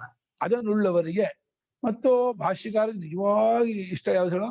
ಬ್ರಹ್ಮಚರ್ಯ ಆಶ್ರಮ ಸನ್ಯಾಸ ಮಾಡೋದು ಭಾರಿ ಇಷ್ಟ ಭಾಷ್ಯಕಾರರಿಗೆ. ಭಾಷ್ಯಕಾರರು ಏನನ್ನೂ ಭೋಗಿಸಿ ಬರಬೇಡಿ, ವಿವೇಕದಿಂದ ಬ್ರಹ್ಮಚರ್ಯ ಗುರುಕುಲದಲ್ಲಿದ್ದಾಗಲೇನೆ ಸರಿಯಾಗಿ ವಿಚಾರ ಮಾಡಿ, ಮನಮುಟ್ಟಿ ವಿಚಾರ ಮಾಡಿ, ತತ್ವ ವಿಚಾರ ಮಾಡಿಕೊಂಡು ಪ್ರಾಪಂಚಿಕ ಭೋಗದಲ್ಲಿ ಜುಗುಪ್ಸೆ ಹೊಂದಿ ಆತ್ಮಜ್ಞಾನಿ ನೆಲೆಯಬೇಕು. ಅದು ಇಷ್ಟ. ಬ್ರಹ್ಮಚರ್ಯಾಶ್ರಮದಿಂದಲೇ ಕೃತ ಸನ್ಯಾಸಾನಾಂ ಕೃತಃ ಸನ್ಯಾಸ ಯೈಷ್ಟೇ ಕೃತ ಸನ್ಯಾಸಾಹ ತೇಷಾಂ. ಬ್ರಹ್ಮಚರ್ಯಾಶ್ರಮದಿಂದಲೇ ಸನ್ಯಾಸವನ್ನು ಮಾಡಿದಂಥವರು ಆತ್ಮಾನಾತ್ಮ ವಿಜ್ಞಾನವನ್ನುಳ್ಳವರು ಮತ್ತು ವೇದಾಂತ ವಿಜ್ಞಾನ ಸುನಿಶ್ಚಿತಾರ್ಥ. ಏನರ್ಥ? ವೇದಾಂತದ ವಿಜ್ಞಾನ. ವೇದಾಂತ ಅಂದ್ರೇನೋ? ವೇದಾಂತ ನಾಮ ಉಪನಿಷದ. ತಸ್ಯ ವಿಜ್ಞಾನ ನಾಮ ಕಿಂ? ವಿಜ್ಞಾನ ನಾಮ ಪರಮಾರ್ಥತಸ್ತು ವಿಷಯ ಜ್ಞಾನ. ತಸ್ಮಿನ್ ಸುನಿಶ್ಚಿತೋ ಅರ್ಥ ಇತ್ಯುಕ್ತೆ ಇದಮಿತ್ತಮಿತಿ ಜ್ಞಾತಃ ವಿಷಯ. ಉಪನಿಷತ್ತಿನಲ್ಲಿ ಗೊತ್ತು ಮಾಡಿದ್ದಾದ ಅನುಭವ ಪರ್ಯಂತ ತರ್ಜಮ ಶೈಲಜಾತಿಗೆ ಹೇಳಿಮ್ಮ. ಗುರುಗಳೇ, ಇಲ್ಲಿ ನೀನಲ್ಲದ್ದು ಅನಾತ್ಮ ಅಂತ ಅಲ್ವಾ ಹೇಳಿದ್ ನೀವು? ಸ್ವರೂಪನೇ ಆತ್ಮ. ಹೌದು, ಸ್ವರೂಪನೇ ಆತ್ಮ ಅಂತ ಒಪ್ಕೊಂಡಾಗ ಮಿಕ್ಕಿದ್ದೆಲ್ಲಾನು ಆತ್ಮನ್ಗೆ ಆಗತ್ತಲ್ವಾ? ಮಿಕ್ಕಿದ್ದೆಲ್ಲ ಮಿಕ್ಕಿದಿಲ್ಲ ಅದಲ್ಲ. ಮಿಕ್ಕಿದ್ದು ಅಂದ್ರೆ ಈಗ ನೀವ್ ನೀವ್ ಹೇಳ್ತಿಲ್ಲ ಗಿಡ ಮರ ಬಳ್ಳಿಗಳು ಸ್ಥಾವರ ಜಂಗಮ ಎಲ್ಲದೂನು ನಾನೇ ಅಂತ ಹೇಳಿದಾಗ ಇದು ಹೇಗೆ ಅಪ್ಲೈ ಆಗುತ್ತೆ ಅನಾತ್ಮ ಅನ್ನೋದು? ಇಲ್ಲ, ಅದು ಎರಡು ಹಂತದ ಉಪದೇಶ. ಮೊದಲು ಕಾಣುತ್ತೆ ನಾನಲ್ಲ ಲೋಕದಲ್ಲಿ ಇಟ್ಕೊಂಡು ಅದು ಸತ್ಯ ದೃಷ್ಟಿಯಿಂದ ನಾನೇ ಎಂದು ಶಬ್ದಕ್ಕರ್ಥ ಈ ವ್ಯವಹಾರ ದೃಷ್ಟಿಯಿಂದ ನಾನಲ್ಲ. ಅದು ನನ್ನನ್ನು ಬಿಟ್ಟು ತೋರೋದಿಲ್ಲ, ನನ್ನ ಬಿಟ್ಟು ಇರೋದಿಲ್ಲ, ನನ್ನಲ್ಲೇ ಕಲ್ಪಿತವಾಗಿದೆ ಅರ್ಥ ನಾನೇ ಹೊರತು ಗಿಡ ಬರಬಳ್ಳಿಗಳು ನಾನು ಅರ್ಥ ಅಲ್ಲ. ನಾನು ಅಲ್ಲ, ನನ್ನಾಗಿ ತಂದು ರೂಪ ತೋರ್ತಾ ಇದೆ ಅಂತ. ಗಿಡ ಮರ ಬಳ್ಳಿಗಳು ವ್ಯವಹಾರದಲ್ಲಿ ಅಂತಿದ್ದೀರಲ್ಲ, ಅದು ಕಲ್ಪನೆ, ಅದು ನನಗಿಂತ ಬೇರೆ ಆಗಿಲ್ಲ ಅಂತ. ಅದು ತತ್ವ ದೃಷ್ಟಿ. ಅದು ವ್ಯವಹಾರ ದೃಷ್ಟಿಯಿಂದ ದೇಹೇಂದ್ರಿಯ ಮನೋಬುದ್ಧಿ ಎಲ್ಲವರೆಗೂ ನಾನು ಅನ್ಕೊಂಡು ಹೊರಗಿರೋದನ್ನ ಕಾಣುತ್ತೆ ಅಂತ ಅನ್ಕೊಳ್ತೀವಲ್ಲ, ಅದು ಹೊರಗಿರೋದೇನೆಲ್ಲ ಅನಾತ್ಮ ಅಂತ. ಹಾಗೆ ಅರಿವಿಗೆ ಯಾವ್ಯಾವ್ದು ಕಾಣುತ್ತೋ ಅದೆಲ್ಲ ಅನಾತ್ಮ. ಹಾಗಾದ್ರೆ ಗುರುಗಳೇ, ತತ್ವ ದೃಷ್ಟಿಯಿಂದ ಅನಾತ್ಮ ಅನ್ನೋದು ಇಲ್ವೇ ಇಲ್ಲ ಅಲ್ವಾ? ತತ್ವದೃಷ್ಟಿ ಅಲ್ಲಲ್ಲ ಇದು. ಇದು ಉಪದೇಶ ಮಂದ ಮಧ್ಯಮಾಧಿಕಾರತಾನೆ, ಉಪಾಯ ಕರ್ಕೊಂಡು ಹೋಗ್ತಾನೆ ಹೇಳ್ತಿರೋದು. ಅನಾತ್ಮದಲ್ಲಿ ಮುಳುಗಿದವನನ್ನ ಒಳಗ್ ಕರ್ಕೊಂಡು ಹೋಗ್ಬೇಕಲ್ಲ. ಹೊರಗೆ ದುಡ್ಡು ಧನ ಕನಕ ವಾಹನ ವಸ್ತು ಮುಳುಗಿದವನ್ನ ಅದನ್ನ ಬಿಟ್ಟು ಆತ್ಮವಿಚಾರ ಮಾಡುವುನ್ ಬೇಕಾದ್ರೆ ಅದನ್ನ ಯಾಕೆ ಬಿಡ್ಬೇಕು ಅಂದ್ರೆ ಅದು ನೀನಲ್ಲದು ಅಂತ ಹೇಳ್ಬೇಕು ಮುಂಚೆ. ಅದೇ ಒಂದು ಉಪದೇಶಕ್ಕಷ್ಟೇ. ಪರಮಾರ್ಥವಾಗಿ ಇದು ಇಲ್ಲವೇ ಇಲ್ಲ ಅನಾತ್ಮ ಅನ್ನೋದು. ಆ ಅನಾತ್ಮನ ಪದವೇ ಹೇಳುತ್ತೆ, ಸ್ವರೂಪವಿಲ್ಲದಕ್ಕೆ ಅನಾತ್ಮ ಅಂತ. ಅದ್ಯಾವ್ದು ಕೇಳಿದ್ರೆ ಯಾವ್ದು ಸ್ವರೂಪವೇ ಇಲ್ವೋ ಅದು ಅನಾತ್ಮ ಅಂತ ಯಾವ್ದು ಮತ್ತೆ ಪ್ರಶ್ನೆ ಬರಲ್ಲ. ವೇದಾಂತ ಅನ್ನೋ ಉಪನಿಷತ್ತು ಅಲ್ಲಿ ಹೇಳ್ತಕ್ಕಂಥ ವಿಜ್ಞಾನ ಅಂದ್ರೆ ಆತ್ಮಿಕತ್ವ ವಿಜ್ಞಾನ. ಅದರಲ್ಲೇ ನಿಶ್ಚಿತವಾದ್ರಿಂದ ಇದಮಿತ್ತಮ್ ಅಂತ ಹೇಳಿ ತೀರ್ಮಾನ ಮಾಡಿಕೊಂಡ ವಿಜ್ಞಾನ ಅಂದ್ರೆ ಅನುಭವ ಪರ್ಯಂತವಾದ ಜ್ಞಾನ. ಆ ಜ್ಞಾನ ಉಳ್ಳವರಿಗೆ ನಿಜ. ಮತ್ತು ಅವ್ರು ಯಾರು? ಅವರು ಪರಮಹಂಸ ಪರಿವ್ರಾಜಕರು. ಪರಮಹಂಸಾಶ್ಚತೆ ಪರಿವ್ರಾಜಕಾಶ್ಚ ಪರಮಹಂಸರಾಜಕ. ಪರಮಹಂಸರಾಗಿ ಅಂದ್ರೆ ಹೆಚ್ಚು ಹಂಸ ಅಂದ್ರೆ ಏಕೈವ ಹಂತಿ ಗಚ್ಚತಿ ಹಂಸ ಅಂತ, ಒಬ್ಬನೇ ಹೋಗುವಂತಲ್ಲ. ಅದು ಭವೇದ್ ವರ್ಣಾಗಮಾಧ್ವಂಸ ಸಿಂಹೋ ವರ್ಣ ವಿಪರ್ಯಾದ ಗೂಢೋತ್ಮ ವರ್ಣ ವಿಕತೆ ವರ್ಣನಾಶಾತ್ ಕುಶೋದರಂ ಅಂತ ವ್ಯಾಕರಣದಲ್ಲಿ ಒಂದು ಶ್ಲೋಕ. ಗೂಢ ಆತ್ಮ ಆಗ್ಬೇಕು. ಗೂಢೋತ್ಮ ಆಗಿದೆ, ಗೂಢೋತ್ಮ ವರ್ಣ ವಿಕೃತಿಯಾಗಿದೆ. ಹಂತೀತಿ ಹಂಸ ಆಗ್ಬೇಕು. ಹಂಸ ಆಗಿದೆ, ಆಗಮ ತಾಕ ಹೋಗಿ ಸಕಾರ ಆಗಮ, ವರ್ಣ ಆಗಮದಿಂದ ಹಂಸ ಆಗಿದೆ. ಸಿಂಹದ ಹಂಸಿ ಆಗ್ಬೇಕು, ನೀವು ಕೊಲ್ಲುವನು ಅಂತ ಸಿಂಹ ಮಾಡಿದೆ, ವರ್ಣ ವಿಪರ್ಯಯ. ಈ ಕಡೆ ಓದಿದ್ರೆ ಪುರುಷೋಧರ್ಮ ಇದೆ, ಆ ವರ್ಣ ನಾಶ ಹತ್ತು ಹೋಯ್ತು. ಪುರುಷತ ನಾಮ ಅಲ್ಪಂ ಉದರ ಇತ್ಯರ್ಥ. ಪುರುಷೋದರ ಅಲ್ಪೋದರ ಅರ್ಥ. ಪುರುಷೋದರ ಗಣ ಅದು. ಪುರುಷೋದರ ಗಣದಲ್ಲಿ ತುಂಬಾ ಪದ ಇದೆ ಈ ತರಹದ್ದು. ಇರಲಿ, ಬ್ರಹ್ಮಚರ್ಯಾಶ್ರಮದಿಂದಲೇ ಸನ್ಯಾಸ ಮಾಡಿದವರು, ವೇದಾಂತ ವಿಜ್ಞಾನದಲ್ಲಿ ನಿಶ್ಚಿತವಾದ ಅರಿವನ್ನುಳ್ಳವರು, ಪರಮಹಂಸ ಪರಿವ್ರಾಜಕರು. ಇವರು ಬೆಳಗ್ಗೆ ಬಂತಲ್ಲ ಛಾಂದೋಗ್ಯದಲ್ಲಿ ಅವ್ಯಕ್ತಿ ಲಿಂಗೋ ಅವ್ಯಕ್ತಾಚಾರ, ಆ ಸನ್ಯಾಸ ಇದು ವೇದ ವೈದಿಕ ಸನ್ಯಾಸ. ದಂಡಕ ಮಂಡಲ ಇಟ್ಕೊಳ್ಳದೆ ಇರೋ ಸನ್ಯಾಸ. ಅಲ್ಲಿ ದಂಡಕ ಮಂಡಲ ಇಟ್ಕೊಂಡು ಚಂದ್ರಮೌಳೀಶ್ವರ ಪೂಜೆ, ಈ ಶ್ರೀಚಕ್ರಾರಾಧನೆ ಪೂಜೆ, ಈ ತಟ್ಟೆ ತುಂಬಾ ಪರಿವ್ರಾಜಕರು. ಪರಮಹಂಸ ಪರಮ ಶಬ್ದ ಏನ್ ಹೇಳ್ತೀವಿ ಗೊತ್ತಾ? ಯಾವತ್ತಿಗೂ ಇನ್ನೊಬ್ಬರ ಜೊತೆ ಸಂಬಂಧ, ಯಾವಾಗ ಒಬ್ಬ ಒಂಟಿಗ ಏಕಾಕಿ ಚಿತ್ತಾತ್ಮ, ಅದು ಪರಮಹಂಸ. ಯಾವತ್ತಿಗೂ ಯಾರ ಜೊತೆಗೂ ಸೇರ್ಕೊಳ್ಳಲ್ಲ ಅವರು. ಯಾರ ಲೌಕಿಕ ಜನ ಯಾವ ಜನರ ಸಂಬಂಧ ಇಟ್ಕೊಳ್ಳೋರು. ಪರಮಶ್ಚಾಸು ಹಂಸಶ್ಚ ಪರಮಹಂಸ, ಒಬ್ಬಂಟಿಗನಾಗಿರ್ತಕ್ಕವನು ಪರಮಹಂಸ. ಅಂತ ಪರಿಸಮಂತ ವ್ರಜಂತಿ. ಆ ವ್ರಜನನ್ನು ತಿರುಗಾಡೋದು. ವ್ರಜ ಗತವಧಾತು. ಯಾತಕ್ಕೆ ತಿರುಗಾಡ್ತಾರೆ ಹೇಳೋ? ಎರಡು ದೇಶ. ಒಂದು ಹರಿಯುವ ನದಿ, ತಿರುಗುವ ಯತಿ ಎರಡು ಕೆಡಲ್ಲ. ನಿಂತ ನೀರು ಕೆಟ್ಟಬಿಡತ್ತೆ, ನಿಂತ ಯತಿ ಕೆಟ್ಟ ಹೋಗ್ತಾರೆ. ಯಾವ್ದಕ್ಕೂ ಅಟ್ಯಾಚ್ಮೆಂಟ್ ಬರೋದು. ಎಲ್ಲಿ ಒಂದೇ ಊರಲ್ಲಿದ್ದೆ ಒಂದ್ ಜನಾಂಗ, ಒಂದಿದು, ಒಂದ್ ಮನೆ, ಒಂದು ಅಭಿಮಾನ ಬಂದ್ಬಿಡುತ್ತೆ. ಅದು ಬರಬಾರ್ದು ಅಂತ ಹೇಳಿ ತಿರುಗ್ತಾ ಇರು. ಗ್ರಾಮೀಕರ ಅಂತ ಹೇಳ್ಬಿಟ್ಟಿದ್ದಾರೆ. ಒಂದ್ ದಿವಸ ಒಂದು ಗ್ರಾಮದಲ್ಲಿ ಒಂದ್ ದಿವಸ ಇರು, ದೊಡ್ಡ ನಗರವಾದ್ರೆ 3 ದಿವಸ ಇರು, ಪರವಾಗಿಲ್ಲ, ಅದಕ್ಕಿಂತ ಜಾಸ್ತಿ ಇರ್ಬೇಡ ಅಂತಿದ್ದಾರೆ. ಯಾರು ಅಂಟು. ಎರಡನೇದು ಎಲ್ಲಾದ್ರೂ ತೇಜುವಂತಹ ಮುಮುಕ್ಷು ಸಿಕ್ಕಿದ್ರೆ ಅವ್ರು ಉಪದೇಶ ಮಾಡೋಣ ಅಂತ ಹೇಳಿ ಆ ಇದನ್ನ ಸಿಗ್ತಾ ಇರ್ತದೆ. ಎಲ್ಲಾದ್ರೂ ಇರ್ತಾರೋ ಪುಣ್ಯಾತ್ಮ ಸಿಗ್ತಾರ ಅಂತ ನೋಡ್ಕೊಂಡು ಉಪದೇಶ ಮಾಡೋಕ್ಕೋಸ್ಕರ ಹೋಗ್ತಾ ಇರ್ತಾರೆ. ಎಲ್ಲ ಯಾರಾದ್ರೂ ಇರ್ತಾರಲ್ಲ ಎಲ್ಲಾದ್ರೂ ಪರಮಹಂಸರಾಗಿ ಪರಿವ್ರಾಜಕರಾಗಿರುವರು. ಮತ್ತು ಇನ್ನೊಂದು ಈ ವಿಶೇಷ ಇದೆ, ಒಳ್ಳೆ ವಿಶೇಷ. ಬ್ರಹ್ಮಣ್ಯೇವ ಅವಸ್ಥಿತಾನ, ಬಹಳ ಕಷ್ಟ. ಬ್ರಹ್ಮಣಿ ಸರ್ವಾತ್ಮಭೂತೆ ಪರಮಾರ್ಥ ಸ್ವರೂಪೇ ಪರಮಾತ್ಮನಿ ಅವಸ್ಥಿತಿರ್ನಾಮ ಅಹಮೇವ ಪರಂ ಬ್ರಹ್ಮ ನಿತ್ಯಶುದ್ಧ ಮುಗ್ಧ ಮುಕ್ತ ಸ್ವಭಾವ ಅನ್ನುವ ಜ್ಞಾನಿ ನೆಲೆ ಅಂತ. ಬ್ರಹ್ಮದಲ್ಲಿಯೇ ಅವಸ್ಥಾನ ಅಂದ್ರೆ ದೇಹೇಂದ್ರಿಯ ಮನೋಬುದ್ಧಿ ನಾನು ಅಂದ್ಕೊಂಡಿಲ್ಲ, ಎಲ್ಲ ಬಾಧೆ ಮಾಡಿಕೊಂಡು ಅಖಂಡ ಪರಿಪೂರ್ಣ ಹಸ್ತಾನ ಪರಬ್ರಹ್ಮವೇ ನಾನಂದ ಸರ್ವ ದುಃಖ ವಿಜನ್ಮುಕ್ತ ಚೈತನ್ಯಾತ್ಮಕೋಹಂ ಇತ್ಯೇಷಃ ಆತ್ಮಾನುಭವ ಅಂತ. ಈ ರೀತಿ ಅನುಭವ ಆಗೋದು ಆತ್ಮಾನುಭವ ಅಂತ. ಇಲ್ಲಿ ನೆಲೆಯಂಥವರಿಗೆ ಆ ನಿಷ್ಠೆಯನ್ನ ಅಂದ್ರೆ ಆ ನೆಲೆಯನ್ನ ಅವ್ರಿಗೆ ಹೇಳಿದೀನಿ ಅಂತ ಭಾಷೆಗೆ ವಿಸ್ತಾರ ಬರೋದು. ಕರ್ಮಯೋಗಿಗಳಿಗೆ ಒಂದೇ ವಾಕ್ಯ, ಕರ್ಮಯೋಗಿನ ಕರ್ಮಯೋಗ ಕರ್ಮಯೋಗ ತೇನ ಕರ್ಮಯೋಗಿನ ಯೋಗಿನ ಕರ್ಮಿಣ ನಿಷ್ಠಾ ಪ್ರೋಕ್ತ ಇತ್ಯರ್ಥ.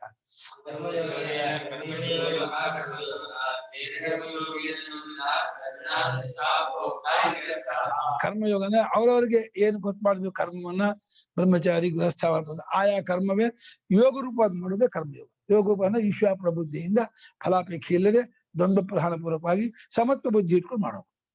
ಇದಿಷ್ಟು ಒಂದ್ ಮಂಚಕ್ಕೆ 4 ಕಾಲಿದ್ದ ಹಾಗೇನೆ ಕರ್ಮಯೋಗಕ್ಕೆ 4 ಪಾರ್ಟ್ ಬಹಳ ಮುಖ್ಯವಾದ್ದು. ಆ 4 ಇಟ್ಕೊಂಡು ಮಾಡೋದೇ ಕರ್ಮಯೋಗ.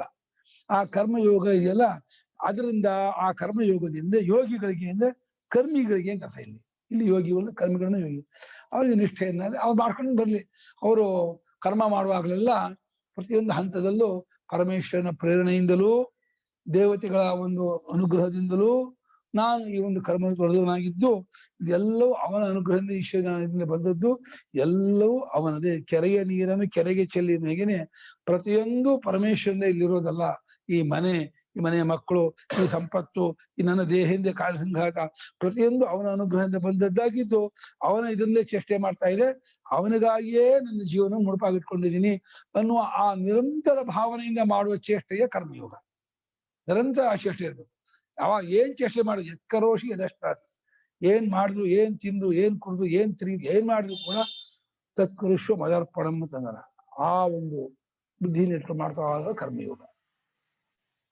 ಆ ಕರ್ಮಯೋಗದ ಯೋಗಿಗಳಿಗೆ ಇದರಿಂದ ಕಾಲಾದ ಕಾಲಕ್ಕೆ ಕ್ರಮೇಣ ಅವನು ಚಿತ್ತಶುದ್ಧಿಯನ್ನು ಹೊಂದಿ ಧ್ಯಾನ ಯೋಗಕ್ಕೆ, ಮುಂದೆ ಜ್ಞಾನ ಯೋಗಕ್ಕೆ ಅಣಿಯಾಗ್ತಾನೆ, ಅಂದ್ರೆ ಸಿದ್ಧನಾಗ್ತಾನೆ, ಮೇಲೆ ಬರ್ತಾನೆ. ಅವನಿಗೆ ತತ್ವ ವಿಚಾರ ಕ್ರಮೇಣ ಗೊತ್ತಾಗತ್ತೆ.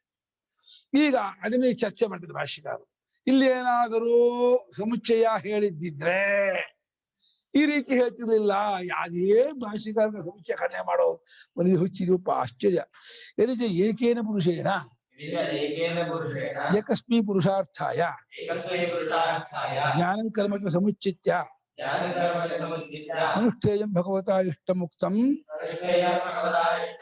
ವಕ್ಷ್ಯಮಾಣಂ ವಾ ಗೀತಾಸು ವೇದೇಷು ಚ ಉಕ್ತಂ ಕಥಮಿಹ ಅರ್ಜುನಾಯ ಪ್ರಸನ್ನಾಯ ಪ್ರಿಯಾಯ ವಿಶಿಷ್ಟ ಭಿನ್ನ ಪುರುಷಾರ್ಥ ಕರ್ತೃಕೆ ಏವ ಜ್ಞಾನಕರ್ಮ ನಿಷ್ಠೆ ಇದನ್ನ ಹೇಳಿಯಾನು ಅಂತ.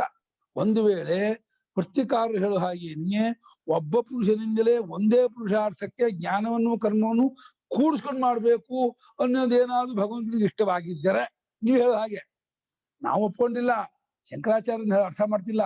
ವೃತ್ತಿಕಾರರು ಗೀತೆಯಲ್ಲಿ ಭಗವಂತನು ಒಂದೇ ಪುರುಷಾರ್ಥಕ್ಕಾಗಿ ಜ್ಞಾನವನ್ನು ಕರ್ಮವನ್ನು ಕೂಡಿಸ್ಕೊಂಡು ಒಬ್ಬನೇ ಮಾಡುವಂತಹದ್ದು ಇದು ಅಂತ ಅಭಿಪ್ರಾಯವಾಗಿದ್ರೆ ಗೀತೆಯಲ್ಲೂ ವೇದದಲ್ಲೂ ಅದೇ ಹೇಳಿದೆ ಅಂತ ಅವ್ರು ಹೇಳಿದ್ದಾರೆ. ಸರ್ವಾಸು ಗೀತಾಸು ನಿಶ್ಚಿತೋರ್ಥ ಅಂತ ಹೇಳ್ಬಿಟ್ಟಿದ್ದಾರೆ. ಹಾಗೇನಾದ್ರು ಅಭಿಪ್ರಾಯವಾಗಿದ್ದಾರೆ ರೇಟ್ಕೋಬೇಕು. ಅವಾಗ ಅದನ್ನೇ ಭಗವಂತ ಹೀಗೆ ಹೇಳ್ಬಿಡ್ತಿದ್ದ ಅರ್ಜುನಿಗೆ. ಎಂಥ ಅರ್ಜುನ? ಉಪಸನ್ನಾಯ ಒಂದು ವಿಶೇಷಣ. ಉಪಸತ್ತಿನೇನೋ ಶಾಸ್ತ್ರೋಕ್ತ ಕ್ರಮದಿಂದ ಗುರು ಹತ್ರಕ್ಕೆ ಬರುವಂತಹ ನಡವಳಿಕೆಗೆ ಉಪಸಕ್ತಿ ಅಂತ ಹೆಸರು. ಸಮಿದ್ಭಾವ ಗೃಹೀತ ಹಸ್ತಃ ಉಪಸಂಗ್ರಹಣಾದಿಗಳು ಮಾಡಿಕೊಂಡು ತನ್ನನ್ನು ಒಪ್ಪಿಸ್ಕೊಂಡ್ಬಿಡೋದು ಗುರುಗಳಿಗೆ. ಗುರು ಪಾದಕ್ಕೆ ಬಿದ್ದು ನಾನು ಪೂರ್ತಿ ನಿಮ್ಮ ಪಾದಕ್ಕೆ ಬಿದ್ದಿದ್ದೀನಿ, ನನ್ನ ಉದ್ಧಾರ ನಿಮ್ ಕೈಲಿರೋದು, ನೀವು ನಮ್ಮ ಎತ್ತಬೇಕು ಅಂತ ಹೇಳ್ಬಿಟ್ಟು ತಾನು ಶರಣಾಗತಿ ಆಗೋದು, ಅದು ಉಪಸಕ್ತಿ. ಆಮೇಲೆ ಅರ್ಜುನ ಪ್ರಿಯನೂ ಹೌದು ಅರ್ಜುನಿಗೆ, ಕೃಷ್ಣನಿಗೆ. ಕೃಷ್ಣನಿಗೆ ಅತ್ಯಂತ ಪ್ರಿಯ. ಭಕ್ತೋಸಿಮೆ ಸಖಾಚೇತಿಯಿಂದ ಭಗವಂತ ಕೂತ್ಕೊಂಡು ನನ್ನ ಗೆಳೆಯ ಕಣೋ, ನನ್ನ ಭಕ್ತ ಕಣೋ ಅಂತ ಹೇಳಿ ಭಗವಂತನ ಸರ್ಟಿಫಿಕೇಟ್ ತಗೊಂಡು ಪ್ರಪಂಚದಲ್ಲಿ ನಾನು ರಾಮನ ಭಕ್ತ, ಕೃಷ್ಣನ ಭಕ್ತ, ದೇವಿ ಭಕ್ತ, ಗಣಪತಿ ಭಕ್ತ ಹೇಳ್ಕೊಳ್ಳೋದು ನೂರ ಜನ ಇದ್ದಾರೆ. ಅವ್ರ ಬಾಯಲ್ಲಿ ಭಕ್ತ ಅಂತ ಅನ್ಸ್ಕೋಬೇಕಲ್ಲ. ಗಣಪತಿ ಬಾಯಲ್ಲಿ ಭಕ್ತ ಅನ್ಸ್ಕೊಂಡಿದೀಯೋ, ಅಥವಾ ಶಿವನ ಬಾಯಲ್ಲಿ, ದೇವಿ ಬಾಯಲ್ಲಿ, ಅಥವಾ ರಾಮನ ಬಾಯಲ್ಲಿ ನೀನು ನಾನು ಭಕ್ತ ಅನ್ಸ್ಕೊಂಡಿದೀಯೋ? ನಾನೇನು ಹೇಳ್ಕೊತೀಯ ನಾನು ಭಕ್ತ ಅಂತ? ನೀನ್ ಹೇಳ್ಕೊತೀನಿ ಭಕ್ತ. ಭಗವಂತನ ಬಾಯಲ್ಲಿ ಹೇಳ್ಸ್ಕೊಳ್ತಾ ಇದ್ದಾನೆ. ಹೋಯ್ತು ಕರೆಂಟು. ಬಳಿ ಸಾರಿದವನು ಮತ್ತು ಅತ್ಯಂತ ಪ್ರಿಯನಾಗಿರ್ತಕ್ಕಂಥ ಅವನಿಗೆ ಒಂದು ಗೊತ್ತಾದ ಬೇರೆ ಬೇರೆ ಪುರುಷರೇ ಮಾಡ್ತಕ್ಕದ್ದು. ವಿಶಿಷ್ಟ ಅಂದ್ರೇನೋ? ವಿಶಿಷ್ಟ ಅಂದ್ರೆ ಅಸಾಧಾರಣವಾದ ಯುನಿಕ್ ಅಂದ್ರೆ ಒಂದು ಗೊತ್ತಾದ ಅಸಾಧಾರಣವಾದ ಪುರುಷರೇ ಮಾಡ್ತಕ್ಕದ್ದಾಗಿರುವ ಕರ್ಮ ಜ್ಞಾನ. ಮಂದ ಮಧ್ಯಮಾಧಿಕಾರಿಗಳೇ ಮಾಡ್ತಕ್ಕದ್ದು ಕರ್ಮ. ಉತ್ತಮಾಧಿಕಾರಿಗಳು ನಡೆಸ್ಕೊಳ್ಳುವಂಥದ್ದು ಜ್ಞಾನ. ಅಂಥ ಜ್ಞಾನಕ್ಕೆ ಮನುಷ್ಠೆಯನ್ನು ಹೆಂಗೆ ಭಗವಂತ ಕೂಡಿಸ್ಕೊಂಡು ಮಾಡೋದೇ ಆಗಿದ್ರೆ ಹೆಂಗೆ ಜ್ಞಾನಯೋಗಿ ಸಾಂಖ್ಯಾನ ಕರ್ಮಯೋಗಿನ ಹೆಂಗ್ತಾನೆ ಹೇಳಿಯಾನು? ಹಂಗೆ ಹೇಳ್ತಾನೆ ಹೆಂಗ್ ಬಾಯಿ ಬರ್ತಿತ್ತು ಪರಮಾತ್ಮನಿಗೆ? ಹೇಳ್ತಾ ಇರೋದ್ರಿಂದ ಕೂಡಿಸ್ಕೊಂಡು ಮಾಡೋಕ್ ಬರೋಲ್ಲ. ನೀವು ಹೇಳಂಗೆ ಒಂದೇ ಪುರುಷಾರ್ಥಕ್ಕೆ ಎರಡನ್ನು ಒಬ್ಬರು ಅನುಷ್ಠಾನ ಮಾಡತಕ್ಕದ್ದು ಅಂತ ಇಲ್ಲ ಅಂತ ಅರ್ಥಾದರ್ಥ ತೆಗಿತಾ ಇದ್ದಾರೆ ಭಾಷ್ಯಕಾರರು. ಹಾಗೇನಾದ್ರೂ ನೀವು ಹೇಳ ಅಭಿಪ್ರಾಯ ಇದ್ದಿದ್ರೆ ಭಗವಂತ ಹೀಗೆ ಹೇಳ್ತಿರ್ಲಿಲ್ಲ. ಹೀಗೆ ಹೇಳಿರೋದ್ರಿಂದ ನಿಮ್ಮ ಅಭಿಪ್ರಾಯ ಭಗವಂತನಿಗಿಲ್ಲ. ಬೇರೆ ಬೇರೆ ಅನುಷ್ಠಾನ ಮಾಡ್ತಕ್ಕದ್ದೇ ಹೊರತು ಜ್ಞಾನ ಕರ್ಮವನ್ನ ಒಬ್ಬರೇ ಮಾಡ್ತಕ್ಕದ್ದಲ್ಲ ಅಂತ ಭಾಷ್ಯಕಾರರು ಇನ್ನೊಂದ್ಸಲ ಅವರಿಗೆ ಅದು ಎಷ್ಟು ತರಹ ಹೊಡಿಬಹುದೋ ಅಷ್ಟು ತರಹ ಹೊಡಿತಾರೆ. ಯದಿ ಪುನಃ ಅರ್ಜುನ ಜ್ಞಾನಂ ಕರ್ಮ ಚ ದ್ವಯಂ ಶ್ರುತ್ವಾ ಸ್ವಯಮೇವ ಅನುಷ್ಠಾಸ್ಯತಿ ಅನ್ಯೇಷಾಂತು ಭಿನ್ನ ಪುರುಷಾನುಷ್ಠೇಯತಾಂ ವಕ್ಷ್ಯಾಮಿ ಇತಿ ಪತನ್ ಭಗವತಃ ಕಲ್ಪೇತ ತದಾ ರಾಗದ್ವೇಷವಾನ್ ಅಪ್ರಮಾಣಭೂತೋ ಭಗವಾನ್ ಕಲ್ಪಿತಸ್ಯ. ಒಂದು ವೇಳೆ ಹೀಗ ಕಲ್ಪಿಸುವುದಾದರೆ ಇದೆಲ್ಲ ಅದಂಶನ್ನು ಹೀಗಾಗಿದ್ರೆ ಹೀಗೆ, ಹೀಗಾದ್ರೆ ಹೀಗೆ ಅಂತ ಏನೋ. ಒಂದು ವೇಳೆ ಅರ್ಜುನ ಎರಡನ್ನೂ ಕೇಳಿದಾನೆ, ಜ್ಞಾನವನ್ನು ಕರ್ಮವನ್ನು ಎರಡನ್ನೂ ಕೇಳಿಬಿಟ್ಟು ತಾನೇ ಅನುಷ್ಠಾನ ಮಾಡ್ತಿದ್ದಾನೆ, ಎರಡನ್ನೂ ಅನುಷ್ಠಾನ ಮಾಡ್ತಿದ್ದಾನೆ. ಆದ್ರೆ ಬೇರೆಯವ್ರಿಗೆ ಮಾತ್ರ ನೀವು ಮಾತ್ರ ಎರಡನ್ನೂ ಮಾಡ್ಕೊಡುದು.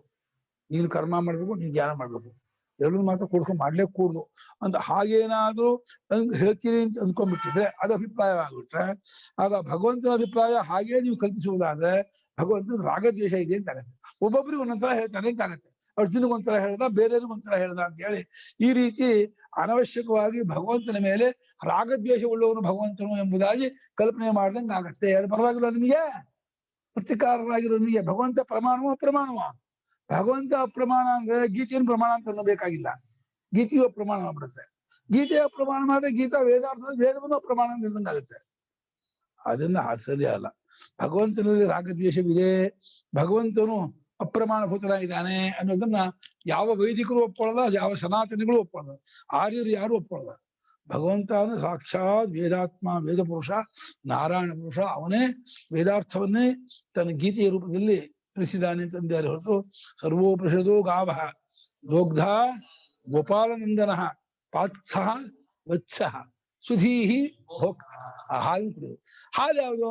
ದುಗ್ಧಂ ಗೀತಾಮೃತ. ಗೀತಾ ಭಗವದ್ಗೀತಾ ಅನ್ನೋದು 7 ಶ್ಲೋಕವೇ ಹಾಲು. ಹಾಲು ಕರೆಸಿದವನು ಗೋಪಾಲನಂದನ. ಕರು ಅರ್ಜುನ, ಅವನು ಇಳಿಸಿದ. ಹಸು ಯಾವುದು? ಉಪನಿಷತ್ತೆ ಹಸುಗಳು. ಚೆನ್ನಾಗಿ ರೂಪಕ ಮಾಡಿದ್ದಾರೆ. ಹೀಗೆ ಆ ರೀತಿ ಅವಾಗ ಅರ್ಜುನ ಎರಡನ್ನೂ ಕೇಳಿ ತಾನೇ ಎರಡನ್ನೂ ಅನುಷ್ಠಾನ ಮಾಡ್ತಾನೆ. ಬಾಕಿಯವರು ಮಾತ್ರ ಬೇರೆ ಬೇರೆ ಪುರುಷ ಅನುಷ್ಠಾನ ಮಾಡ್ತಕ್ಕದ್ದು ಎಂಬುದನ್ನು ಹೇಳ್ತೀರಿ. ಆ ರೀತಿ ಏನಾದ್ರೂ ಭಗವಂತನ ಮತವನ್ನು ನೀವು ಕಲ್ಪಿಸುವುದಾದರೆ ಆಗ ಭಗವಂತನು ರಾಗದ್ವೇಷ ಉಳ್ಳವನು, ಅಪ್ರಮಾಣಭೂತನಾದವನು ಎಂಬುದಾಗಿ ಭಗವಂತನನ್ನು ಆ ರೀತಿ ಹೇಳಿದವನು ಕಲ್ಪನೆ ಮಾಡ್ದಂಗೆ ಆಗತ್ತೆ. ತಚ್ಚಾಯುಕ್ತ. ಭಗವಂತನ ಪ್ರಮಾಣ ಅಂತ ಒಪ್ಕೊಂಡವ್ರು ಯಾರಿಗೂ ಇದು ಒಪ್ಪಿಗೆ ಅಲ್ಲ, ಎಲ್ಲ ಇದು ಸರಿಯಲ್ಲ. ತಸ್ಮಾತ್ ಕಯಾಪಿ ಯುಕ್ತ್ಯ ನ ಸಮುಚ್ಚಯೋ ಜ್ಞಾನಕರ್ಮಣೋ. ಸರಿ, ಇಷ್ಟು ಹೇಳ ಇದು ಮತ್ತೂ ಕಡಿಮೆ ಮಾಡ್ತಾರೆ ಕಣ. ಮತ್ತೆ 5ನೇ ಕಡಿಮೆ ಮಾಡಿ ಯಾವ ಭಾಷೆಕಾರರು ಏನಿದು ನೋಡಿದ್ರೆ ಬಹಳ ಒಂದು ಅದ್ರ ಮೇಲೆ ಆಗ್ರಹ ಅನ್ಸುತ್ತೆ ಭಾಷೆಕಾರರಿಗೆ. ಯಾವ ಯುಕ್ತಿಯಿಂದ ಹೆಂಗೆ ಯೋಚನೆ ಮಾಡಿದ್ರು ಕೂಡ ಜ್ಞಾನ ಕರ್ಮಗಳಿಗೆ ಸಮುಚ್ಚಯ ಇಲ್ಲ ಅಂತ ಇದ್ದಾರೆ. ಹೌದು, ಆಯ್ತು. 3ನೇದು ಎಲ್ಲಿ ಹೇಳಿದಾಗಲೇ ಒಪ್ಕೊಂಡ್ಬಿಟ್ಟಿದ್ವಿ, ಅದು ಆ ಪೀಠಿಕೆಯಲ್ಲೇ. ಮತ್ತೆ ಇಲ್ಲಿ ಇನ್ನೂ ಸತ್ಕೊಳ್ರು ಯಾವ ಕಯಾಪಯುಕ್ತ ನಕಯಾಪಯುಕ್ತ ಯಾವ ಯುಕ್ತಿಯಿಂದಲೂ ಜ್ಞಾನ ಕರ್ಮಗಳಿಗೆ ಸಮುಚ್ಚಯ ಕೂಡಿಸ್ಕೊಂಡು ಅನುಷ್ಠಾನ ಮಾಡೋದು ಅನ್ನೋದು ಇಲ್ಲ. ಯದ್ ಅರ್ಜುನೇನ ಉಕ್ತಂ ಕರ್ಮಣೋ ಜಾಯಸ್ತಂ ಬುದ್ಧೇ ತಚ್ಚಸ್ಥಿತಂ. ಅದು ನಿಂತಿದೆ, ಅದು ಕರೆಕ್ಟ್. ಅರ್ಜುನ ತಪ್ಪಾಗಿ ಅಂತ ತಿಳ್ಕೊಂಡಿಲ್ಲ. ಭಗವಂತ ಕರ್ಮಕ್ಕಿಂತ ಜ್ಞಾನ ಹೆಚ್ಚು ಅಂತ ಹೇಳಿದ್ದಾನೆ. ಹಾಗೆ ಹೇಳಿದ್ದನ್ನ ಕೇಳಿಸ್ಕೊಂಡೆ ಅರ್ಜುನ ಪ್ರಶ್ನೆ ಮಾಡ್ತಿದ್ದಾನೆ, ಕರ್ಮಕ್ಕಿಂತ ಜ್ಞಾನ ಹೆಚ್ಚಿನದಾಗಿದ್ರೆ ಅಂತ ಕರೆಕ್ಟ್ ಆಗಿ ಹೇಳಿದ್ದಾನೆ. ಅದನ್ನ ಅರ್ಥ ಮಾಡ್ಕೊಂಡು ಅವರಿಗೇನೋ ನಾನು ಜ್ಞಾನ ಮಾರ್ಗದಲ್ಲಿ ಬಿಟ್ಕೊಂಡು ಹೋಗಿ ಏಕಾಂತ ಬೆಟ್ಟಗುಡ್ಡದಲ್ಲೋ ಗುಹೆ ಒಳಗೆ ಹೋಗಿಕೊಂಡು ಆತ್ಮಾನಂದ ಮಾಡ್ತೀನಿ, ನನಗೆ ಬೇಡ ಗುರುಗಳನ್ನ ಕೊಲ್ಲೋದು, ಆಚಾರ್ಯನ ಕೊಲ್ಲೋದು ಅಥವಾ ಭೀಷ್ಮನ ಕೊಲ್ಲೋದು ಬೇಡ ನನಗೆ ಅಂತ. ಆ ರೀತಿ ಅವನ ಮನಸ್ಸು. ಆದ್ರೆ ಭಗವಂತ ಅದು ಆದಿಶೆ ಇಟ್ಕೊಂಡು ಅದು ಬೇಕು ಅಂತ ಸರಿ ಆಗೋಲ್ಲ. ಅರ್ಜುನ ಕರ್ಮಕ್ಕಿಂತ ಬುದ್ಧಿ ಹೆಚ್ಚು ಅಂತ ಏನ್ ಹೇಳಿದಾನೆ ಅದು ಸ್ಥಿತಮನ, ಅದು ನಿಂತಿದೆ ಅಂದ್ರೆ ಅದು ಸರಿಯಾಗಿ ಕರೆಕ್ಟಾಗಿ ಕೇಳಿದಾನೆ. ಭಗವಂತ ಹೇಳಿದ ಹಾಗೇನೆ ಅವನು ಪ್ರಶ್ನೆ ಮಾಡಿದಾನೆ. ಯಾಕೆಂದ್ರೆ ಭಗವಂತ ನಿರಾಕರಣ, ಅದು ನಿರಾಕರಣೆ ಮಾಡಿದ. ಎಲ್ಲ ಹೇಳಿದೀನಿ ಅರ್ಜುನ, ಹಿಂಗ್ ಕೇಳ್ತಾ ಇದೆಯಲ್ಲ ನೀನು, ನನ್ನ ಕರ್ಮಕ್ಕಿಂತ ಜ್ಞಾನ ಹೆಚ್ಚಿದ್ದು ಹೇಳಿದಿನ ಅಂತ ಅನ್ಬೇಕಾಗಿತ್ತು. ಅವಾಗ ಸಮುಚ್ಚಯವೇ ಎಷ್ಟು ಆಗಿದ್ರೆ ಭಗವಂತ ಅರ್ಜುನ ಕೇಳಿದ್ದನ್ನು ನಿರಾಕರಣೆ ಮಾಡಿಲ್ಲ, ಅಕ್ಸೆಪ್ಟ್ ಮಾಡ್ಕೊಂಡು ಉತ್ಸಾಹ ಕೊಡ್ತಾ ಇದ್ದಾನೆ. ಅಂದ್ರೆ ಏನೋ ಭಗವಂತ ಕರ್ಮಕ್ಕಿಂತ ಜ್ಞಾನ ಹೆಚ್ಚು ಒಪ್ಕೊಂಡಿದ್ದಾನೆ ಅಂತ ಆಯ್ತು. ಇಲ್ಲದಿದ್ರೆ ಒಪ್ಕೊಳ್ಳದೆ ಹೋಗಿ ಜ್ಞಾನ ಹೆಚ್ಚಿನದ ಅಲ್ಲವಾಗಿದ್ರೆ ಅದನ್ನ ನಿರಾಕರಣೆ ಮಾಡಿ ಪ್ರಶ್ನೆ ನಿರಾಕರಣೆ ಮಾಡಿದ. ಏನ್ ಹಿಂಗ್ ಕೇಳ್ತಾ ಇದೀಯಾ, ನಾ ಹಂಗೆ ಹೇಳಿದ್ದೀರಾ, ಕರ್ಮಕ್ಕಿಂತ ಜ್ಞಾನ ಹೆಚ್ಚು ನಾನು ಹೇಳಿದ್ದೀನ ಅಂತ ಬೈಬೇಕಾಗಿತ್ತು ಅರ್ಜುನನ್ನ. ಆದ್ರಿಂದ ಬೈದಿಲ್ಲ, ಒಪ್ಕೊಂಡಿದ್ದಾನೆ, ತಕ್ಕಾಗಿ ಉತ್ಸಾಹ ಕೊಟ್ಟಿದ್ದಾನೆ. ಆದ್ರಿಂದ ಜ್ಞಾನ ಕರ್ಮಗಳನ್ನು ಇವತ್ತು ಎಷ್ಟೋ ಜನ ವಿದ್ವಾಂಸರು ಕೂಡ ಬರೀ ತಿಳ್ಕೊಂಡ್ರೆ ಆಗ್ಲಿಲ್ಲ, ಏನ್ ಪ್ರಾಕ್ಟಿಕಲ್ ಇರ್ಬೇಕು ವೇದಾಂತ ಅಂತಾರೆ. ಪ್ರಾಕ್ಟಿಕಲ್ ವೇದಾಂತವೇ ಬರೀ ಇಂಟೆಲೆಕ್ಚುಯಲ್ ವೇದಾಂತ ಪ್ರಯೋಜನ ಇಲ್ಲ ಅಂತಾರೆ. ಅವ್ರ ಪ್ರಕಾರ ಪ್ರಾಕ್ಟಿಕಲ್ ವೇದಾಂತ ಏನು ಕೇಳಬೇಕು, ಏನ್ ವೇದಾಂತ ಪ್ರಾಕ್ಟಿಕಲ್ ಹೆಂಗ್ ಮಾಡಿ ಬರುತ್ತೆ? ಪ್ರಾಕ್ಟಿಕಲ್ ಮಾಡೋಕ್ಕೆ ಅದೇನು ಕ್ರಿಯಾರೂಪವಾದ ವೇದಾಂತ ಅನುಭವವನ್ನ ಪ್ರಾಕ್ಟಿಕಲ್ ಹೆಂಗ್ ತಗೊಂಡ್ಬರ್ತೀನ? ಅವನ ಅನುಭವ ಗೊತ್ತಾಗುವಂತ ತನ್ನ ಪರಮಾರ್ಥ ಕಂಡ್ಕೊಂಡು ತಾನು ಸ್ವಲ್ಪ ಅದು ಪ್ರಾಕ್ಟಿಕಲ್ ಮಾಡುವಂತ ತೋರಿಸುಂದೆ, ಅದು ಅನುಷ್ಠಾನ ರೂಪ ಅಲ್ಲಪ್ಪ ಪ್ರಾಕ್ಟಿಕಲ್ ಮಾಡಕ್ಕೆ. ಗೊತ್ತಿಲ್ಲ ಅವ್ರು ಏನ್ ಅನ್ಕೊಂಡಿದ್ದಾರೆ ಗೊತ್ತಾ, ನೀವು ಯಾರನ್ನು ದ್ವೇಷ ಮಾಡಬಾರ್ದು, ಯಾರನ್ನು ತಿರಸ್ಕಾರ ಮಾಡಬಾರ್ದು ಅಂತ ಹೇಳ್ತೀರಲ್ಲ, ನೀವು ಅದನ್ನ ಇಂಪ್ಲಿಮೆಂಟ್ ಮಾಡಿ ತೋರಿಸ್ಬೇಕು. ಯಾರು ಬಂದು ನಿಮ್ಗೆ ವ್ಯತ್ಯಾಸ ಆಗ್ಬಾರ್ದು, ಎಲ್ಲರ ವಿಷಯಕ್ಕೂ ನೀವು ಒಂದೇ ತರಹ ನಡ್ಕೋಬೇಕು. ನೀವು ಒಬ್ಬರನ್ನ ಒಳಗೆ ಕೂರಿಸ್ಕೊಳ್ಳೋದು, ಒಬ್ಬರನ್ನ ಹೊರಕೊಳ್ಳೋದು, ಒಬ್ಬರು ಮುಟ್ಟೋದು, ಒಬ್ಬರನ್ನ ಮುಟ್ಟದೇ ಇರೋದು, ಇದೆಲ್ಲ ಮಾಡಬಾರ್ದು. ಇದು ವೇದಾಂತ ಓದ್ಬಿಟ್ಟು ಇವರು ಶೂದ್ರು, ಇವ್ರು ಮ್ಲೇಂಚರು, ಇವ್ರು ಯಾವ್ಯಾರು, ಇವ್ರು ಬ್ರಾಹ್ಮಣರು, ಕ್ಷತ್ರಿಯರು, ಯಾಕೆ ಡಿಸ್ಟಿಂಗ್ವಿಶ್ ಈ ಭಾಗ ಮಾಡ್ತೀರಾ? ಅದು ಕೆಲವರನ್ನ ಒಳಗೆ ಇಟ್ಕೊಂಡು ಅವ್ರ ಹತ್ರ ಬಡಿಸ್ಕೋದು, ಇವ್ರ ಹತ್ರ ಬಡಿಸ್ಕೊಳ್ಳಲ್ಲ, ಮುಟ್ಟಲ್ಲ, ಏನು ಮುಟ್ಟಲ್ಲ, ಇದೆಲ್ಲ ಯಾಕೆ ನಿಮಗೆ? ವೇದಾಂತ ಓದಿ ಇದೇನಾ ಅಂತ ಅಲ್ಲ. ವೇದಾಂತ ಶರೀರಕ್ಕೋ ವೇದಾಂತ ವಿಚಾರ, ಸ್ವರೂಪಕ್ಕೋ? ಸ್ವರೂಪ ಇದ್ದೇ ಇದೆ. ಶರೀರ ಏನ್ ಮಾಡುದು ಆಗಲ್ಲಪ್ಪ. ಶರೀರದಕ್ಕೆ ಏನು ಹಿಂದಿನಿಂದ ಬಂದ ಅಭ್ಯಾಸವೋ ಪರಂಪರೆ ಸಂಪ್ರದಾಯವೋ ಅದು ಹಾಗೆ ಹೋಗುತ್ತೆ ಹೊರತು ಶರೀರದಿಂದ ಎಲ್ಲವೂ ಒಂದೇ ಯಾರು ಹೇಳಿಲ್ಲ. ಅನುಭವದಿಂದ ಎಲ್ಲ ಒಂದೇ ಅಂತ ಹೇಳಿರೋದು. ಶರೀರ ನಮ್ಮ ಶರೀರ ಬೇರೆನೆ, ಹಾಗಾಗಿ ಇಟ್ಕೋಬೇಕು, ಹಾಗೆ ಇರ್ಬೇಕೆ ಹೊರತು ಒಂದೊಂದು ಶರೀರ ಕೂಡ್ಸೋಕ್ ಬರೋಲ್ಲ. ಅವ್ರವ್ರ ಶರೀರ ಧರ್ಮ ಅವ್ರವ್ರೇ. ನಮ್ಮ ಶರೀರವನ್ನ ಎಲ್ಲಾ ಟೈಮಲ್ಲಿ ಎಲ್ಲ ಜಾಗ ಮುಟ್ಕೊಳಕ್ ಬರೋಲ್ಲ. ಮುಟ್ಕೊಂಡ್ರೆ ಕೈ ತೊಳ್ಕೊ ಮಾಡ್ಕೊಂಡು ನೀವು ಎಂಜಿ ಮಾಡ್ಕೊಂಡು ಕೈ ತೊಳ್ಕೊ ಅಂತಾರೆ, ಕೆಲವು ಅಸಹ್ಯ ಅಂತಾರೆ. ನಮ್ ದೇಹದಲ್ಲಿ ಕೆಲವು ಜಾಗದಲ್ಲಿ ಕೆಲವು ಟೈಮಲ್ಲಿ ಮುಟ್ಟೋ ಹಾಗಿಲ್ಲ, ತಪ್ಪದು. ಇವ್ನು ಶಿಖೆ ಬಿಚ್ಚು ಕಟ್ಟಿದ ಕೈ ತೊಳ್ಕೋಬೇಕು ಶಾಸ್ತ್ರ ಪ್ರಕಾರ, ಗೊತ್ತಾ? ಅಷ್ಟ್ರ ಮಟ್ಟಿಗೆ ಹೇಳಿದ್ದಾರೆ. ಏನು ನಮ್ ದೇಹದನೇ ಇಲ್ಲ. ಇನ್ನು ಶರೀರದ ಧರ್ಮವನ್ನ ಅಲಗಡೆ ಹೊರಟಿಲ್ಲ, ಅಥವಾ ವ್ಯಾವಹಾರಿಕವಾದಂತಹ ಏನು ವಿಭಾಗ ದ್ವೈತ ಇದೆ ಇದನ್ನು ಹೊರಟಿಲ್ಲ. ಸತ್ಯ ಏನು ಸತ್ಯ ತೋರಿಸ್ಕೊಳ್ಳೋಕೆ ಕೆಲಸವೇ ಹೊರತು ನೀನು ವ್ಯವಹಾರ ಬದಲು ಮಾಡಕ್ಕೆ ಹೊರಟಿಲ್ಲ ಅವರು.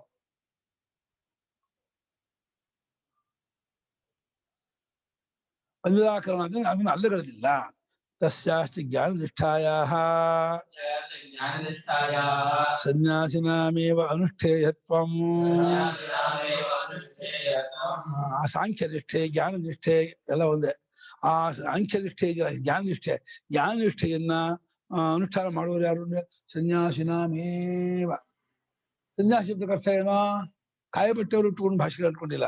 ಕಾಯಬಟ್ಟೆಯವರು ಲೋಕದರ್ಶನ, ಅದಕ್ಕಾಗಿ ಫುಲ್ ಡಿವೋಟ್ ಆದವರು ಸನ್ಯಾಸಿಗಳು. ಈ ಜ್ಞಾನಕ್ಕಾಗಿ ಯಾರು ತಮ್ಮನ್ನು ಮುಡುಪಾಗಿಟ್ಕೊಂಡಿದ್ದಾರೋ, ಸ್ತ್ರೀಯ ಸತೀ ತಾವುಮೇ ಪ್ರಪುಂಸ, ಹೆಂಗಸಾಗಿಲಿಗಳ ಅವನನ್ನೇ ನಿಜ ಪುರುಷ ಹೇಳೋದು. ಗಡ್ಡ ಮೀಸೆಯಿಂದ ಪುರುಷ ಆಗಲ್ಲ, ವಿವೇಕದಿಂದ ಜ್ಞಾನದಿಂದ ಪುರುಷ ಆಗ್ತಾರೆ. ಪುರುಷನ ಕಂಡ್ಕೊಳ್ಳೋದಿಲ್ಲ ಪುರುಷನಾಗ್ತಾನೆ. ಯಾರು ಪುರುಷ? ಪರಮಾತ್ಮ. ಉತ್ತಮ ಪುರುಷಸ್ತನ್ಯ ಅಲ್ಲ, ಆ ಪುರುಷನ ಕಂಡ್ಕೊಂಡ್ರೆ ಪುರುಷನಾಗ್ತೀಯ. ನೀನು ಭೋಗಾಸಕ್ತರಾದ್ರೆ ನೀನು ಹೆಂಗಸೆ. ನೀನು ಗಡ್ಡ ಮೀಸೆ ಇಟ್ಕೊಂಡು ಮಾತ್ರಕ್ಕೆ ವಿಷಯಾಸಕ್ತ ಭೋಗಾಸಕ್ತ ಅಂದ್ರೆ ಅವನು ಸ್ತ್ರೀಯೇ. ಸ್ತ್ರೀಯೇ ಜಾತಿ ಲೋಕದಿಂದ ಇದ್ದು ಮೈತ್ರೇಯಿ ಇದ್ದಲ್ಲ, ಮೈತ್ರೇಯಿ ಗಾರ್ಗಿ ಯಾವ ಪುರುಷರಿಗೆ ಕಮ್ಮಿ ಅವಳು ಗಂಡಸ. ಇಂಥ ವಿವೇಕ ಅವ್ರದ್ದು, ಎಷ್ಟು ಮೇಲ್ಮಟ್ಟ ಜ್ಞಾನ ಅವ್ರದ್ದು. ಹಾಗಾಗಿ ಈ ಲೋಕದ ಸ್ತ್ರೀ ಪುರುಷ ವಿಭಾಗ ಬೇರೆ, ವೇದಾಂತ ಶಾಸ್ತ್ರ ಹೇಳ್ತಾರೆ ವಿಭಾಗ ಬೇರೆ. ಆ ಜ್ಞಾನ ನಿಷ್ಠೆಗೆ ಸನ್ಯಾಸಿಗಳೇ ಎಂಫೆಸಿಸ್ ಮಾಡ್ತಿದ್ದಾರೆ. ಏವ ಶಬ್ದ ಅವಧಾರಣೆ ಒತ್ತಿ ಹೇಳ್ತಿದ್ದಾರೆ. ಅಂದ್ರೆ ಯಾರು ಅದಕ್ಕಾಗಿ ತಮ್ಮ ಜೀವನ ಮುಡುಪಾಗಿಟ್ಟು ಅದಕ್ಕಾಗಿ ಕೂತಿರ್ತಾರೋ ಅವ್ರ ಅಧಿಕಾರಿ. ಅಧಿಕಾರ ಶಬ್ದಕ್ಕೆ ಅರ್ಥ ಏನ್ ಗೊತ್ತಾ? ಯಾರಿಗೆ ಏಕಾಂತ ಫಲವಾಗಿಯೇ ಆಗತ್ತೋ ಅವ್ರ ಅಧಿಕಾರಿ ಅಂತ. ನೀನು ಹೇಗೋ ಇದ್ರು ಮಾಡ್ಕೊಳ್ತಿದ್ದೆ, ನಿನ್ ಫಲವಾಗದೆ ಇದ್ಮೇಲೆ ಎಂತ ಅಧಿಕಾರಿ? ಅಧಿಕಾರದ ಅಧಿಕ್ರಿಯತೆ, ಅದ್ರಲ್ಲಿ ಸಮರ್ಥಲಾಗುತ್ತಾನೆ, ಅದನ್ನು ಮಾಡಿದ್ರೆ ಯೋಗ್ಯನಾಗುತ್ತಾನೆ, ಫಿಟ್ ಆಗ್ತದೆ. ಫಲ ಪರ್ಯಂತವಾಗಬೇಕು. ಫಲ ಸಿಗದೆ ಹೋದ್ರೆ ಅಧಿಕಾರ ಕರ್ಸ ಏನೋ. ನೀವೆಲ್ಲ ಅರೆಸ್ಟ್ ಕಣ ಅಂತ ಅಂದ್ಬಿಟ್ಟು ಅರೆಸ್ಟ್ ಆಗ್ಬಿಡ್ತೀರಾ. SP ಬಂದು ಅಂದ್ರೆ SP DC ನಮ್ಮ ನೀವೆಲ್ಲ ಅರೆಸ್ಟ್ ಅಂತಂದ್ರೆ ಹೇಳ್ಕೊಂಡು ಹೋಗ್ತಾರೆ. ನಾನು ಅಂದ್ರೆ ಶಬ್ದ ಆಗುತ್ತೆ ಅಷ್ಟೇ ಅಲ್ಲ. ಅದೇ ಅರೆಸ್ಟ್ ಪದ ಎಲ್ಲ ಅವನು ಹೇಳ್ದ, ನಾವು ನೀವೆಲ್ಲ ಇವಾಗ ಅರೆಸ್ಟ್ ಅಂತ ಮುಂದೆ ಹೇಳ್ದ ಅಂದ್ರೆ ಪೊಲೀಸ್ ಬಂದು ನಮ್ ಕೋಳ ಹಾಕೊಂಡು ಹೋಗ್ತಾರೆ. ನೀನ್ ಹೇಳ್ದೆ ಹೇಳ್ದ. ನಮ್ಮ ತಮಾಷೆ ಮಾಡ್ತಿದ್ರು, ಕಟ್ಟೆ ಮೇಲೆ ಕೂತಿದ್ದವರು ಯಾರೋ ಹೀಗೆ ಹೋಗ್ತಾ ಇದ್ರು, ಲಾಫ್ಟ್ ರೈಟ್ ಅವ್ರು ಅಂತ ಇದ್ದಾರೆ ಕಟ್ಟೆ ಮೇಲೆ ಕೂತ್ಕೊಂಡು. ಇವರು ಸುಮ್ಮನೆ ನಡೀತಾ ಇದ್ದಾರೆ. ನಾನ್ ಹೇಳ್ದಂಗೆ ಲೆಫ್ಟ್ ರೈಟ್ ಮಾಡ್ತಾ ಇದ್ದಾರೆ ಅವರು ನೋಡು ಅಂತ. ಲೆಫ್ಟ್ ರೈಟ್ ಅವ್ನು ಕಟ್ಟೆ ಮೇಲೆ ಲೆಫ್ಟ್ ರೈಟ್ ಅಂತಿದ್ದಾನೆ, ಅವ್ನು ನಡೀತಾ ಇದ್ದಾನೆ ಅಂತ. ಅವ್ನು ಹೇಳ್ದಂಗೆ ನಡೀತಾ ಇದ್ದಾನೆ, ಇವ್ನು ನಡಿಬೇಕು ನಡೀತಾ ಇದ್ದಾನ. ನಾನ್ ಹೇಳ್ದಂಗೆ ನಡೀತಾ ಇದ್ದೆ ಅಂದ್ಕೊಂಡಂಗೆ ಆಯ್ತು ಅದಷ್ಟೇ. ಹೌದು, ಜ್ಞಾನ ನಿಷ್ಠೆಗೆ ಸನ್ಯಾಸಿಗಳೇ ಅಂದ್ರೆ ಆತ್ಮರನ್ನೇ ಕಟ್ಕೋಬೇಕು ಅನ್ನೋ ತೀವ್ರ ಇಚ್ಛೆ ಇಟ್ಕೊಂಡಂತಹ ಮುಮುಕ್ಷುಗಳೇ ಅವರೇ ಅನುಷ್ಠಾನ ಮಾಡ್ತಕ್ಕದ್ದು, ಅವ್ರಿಗೆ ಇದು ಯೋಗ್ಯತೆ. ಭಿನ್ನ ಪುರುಷ ಅನುಷ್ಠೇಯತ್ವವಚನಾದ್ ಭಗವತಃ ಏವಮೇವ ಅನುಮತಂ ಇತಿ ಗಮ್ಯತೆ. ಬೇರೆ ಬೇರೆ ಪುರುಷರು ಅನುಷ್ಠಾನ ಮಾಡ್ತಕ್ಕದ್ದು ಅಂತ ಹೇಳಿ ಈ ರೀತಿ ಹೇಳಿರೋದ್ರಿಂದ ಜ್ಞಾನ ಯೋಗೇನ ಸಾಂಖ್ಯಾನಾಂ ಕರ್ಮಯೋಗೇನ ಯೋಗಿನಾಂ ಅಂತ ಹೇಳಿ ಬೇರೆ ಬೇರೆ ಪುರುಷರು ಅನುಷ್ಠಾನ ಮಾಡ್ತಕ್ಕದ್ದು ಎಂಬುದಾಗಿ ಹೇಳ್ತಾ ಇರೋದ್ರಿಂದ ಭಗವಂತನ ಮತವು ಹೀಗೆಯೇ ಇದೆ. ಟಿಪ್ಪಣಿ ನೋಡು, ಇದು ಉಪಸಂಹಾರ ವಾಕ್ಯವು. ಅರ್ಜುನನು ಜ್ಞಾನವು ಕರ್ಮಕ್ಕಿಂತ ಹೆಚ್ಚಿನದಾದರೆ ಎಂದು ಕೇಳಿದ್ದಕ್ಕೆ ಹಾಗಲ್ಲವೆಂದು ಶ್ರೀಕೃಷ್ಣನು ಹೇಳಿಲ್ಲ. ನನ್ನನ್ನು ಘೋರವಾದ ಕರ್ಮದಲ್ಲಿ ಏತಕ್ಕೆ ನಿಮಿಸುತ್ತೀಯೇ ಎಂದಿದ್ದಕ್ಕೆ ಭಗವಂತ ನಿಮಗೆ ಕರ್ಮವೇ ಸರಿಯಾದದ್ದು, ಸಾಂಖ್ಯರಿಗೆ ಮಾತ್ರ ಜ್ಞಾನಿಷ್ಠೆ ಎಂದಿರುತ್ತಾನೆ. ಆದ್ದರಿಂದ ವಸ್ತುಕಾರ ಮತವು ವ್ಯಾಖ್ಯಾನವು ಸರಿಯಲ್ಲ, ನಾವು ಹೇಳಿರುವುದೇ ಸಿದ್ಧಾಂತ ಎಂದು ಅಭಿಪ್ರಾಯ. ತಸ್ಮಾತ್ ಕನ್ಕ್ಲೂಷನ್ ವಾಕ್ಯಕ್ಕೆ ಅತಏವ ಅಂತ ಭಗವತ ಏವಮೇವ ಅನುಮತ ಮಿತಿ ಗಮ್ಯತೆ ಕೊಲ್ಸ ಕೊಟ್ಟರು. ಆದ್ರೆ ಅರ್ಜುನಂಗೆ ಮಾತ್ರ ಆದ ಟೈಮ್ ನಾಳೆ ಕಾರಣ ಕರ್ಮಣ್ಯೇವ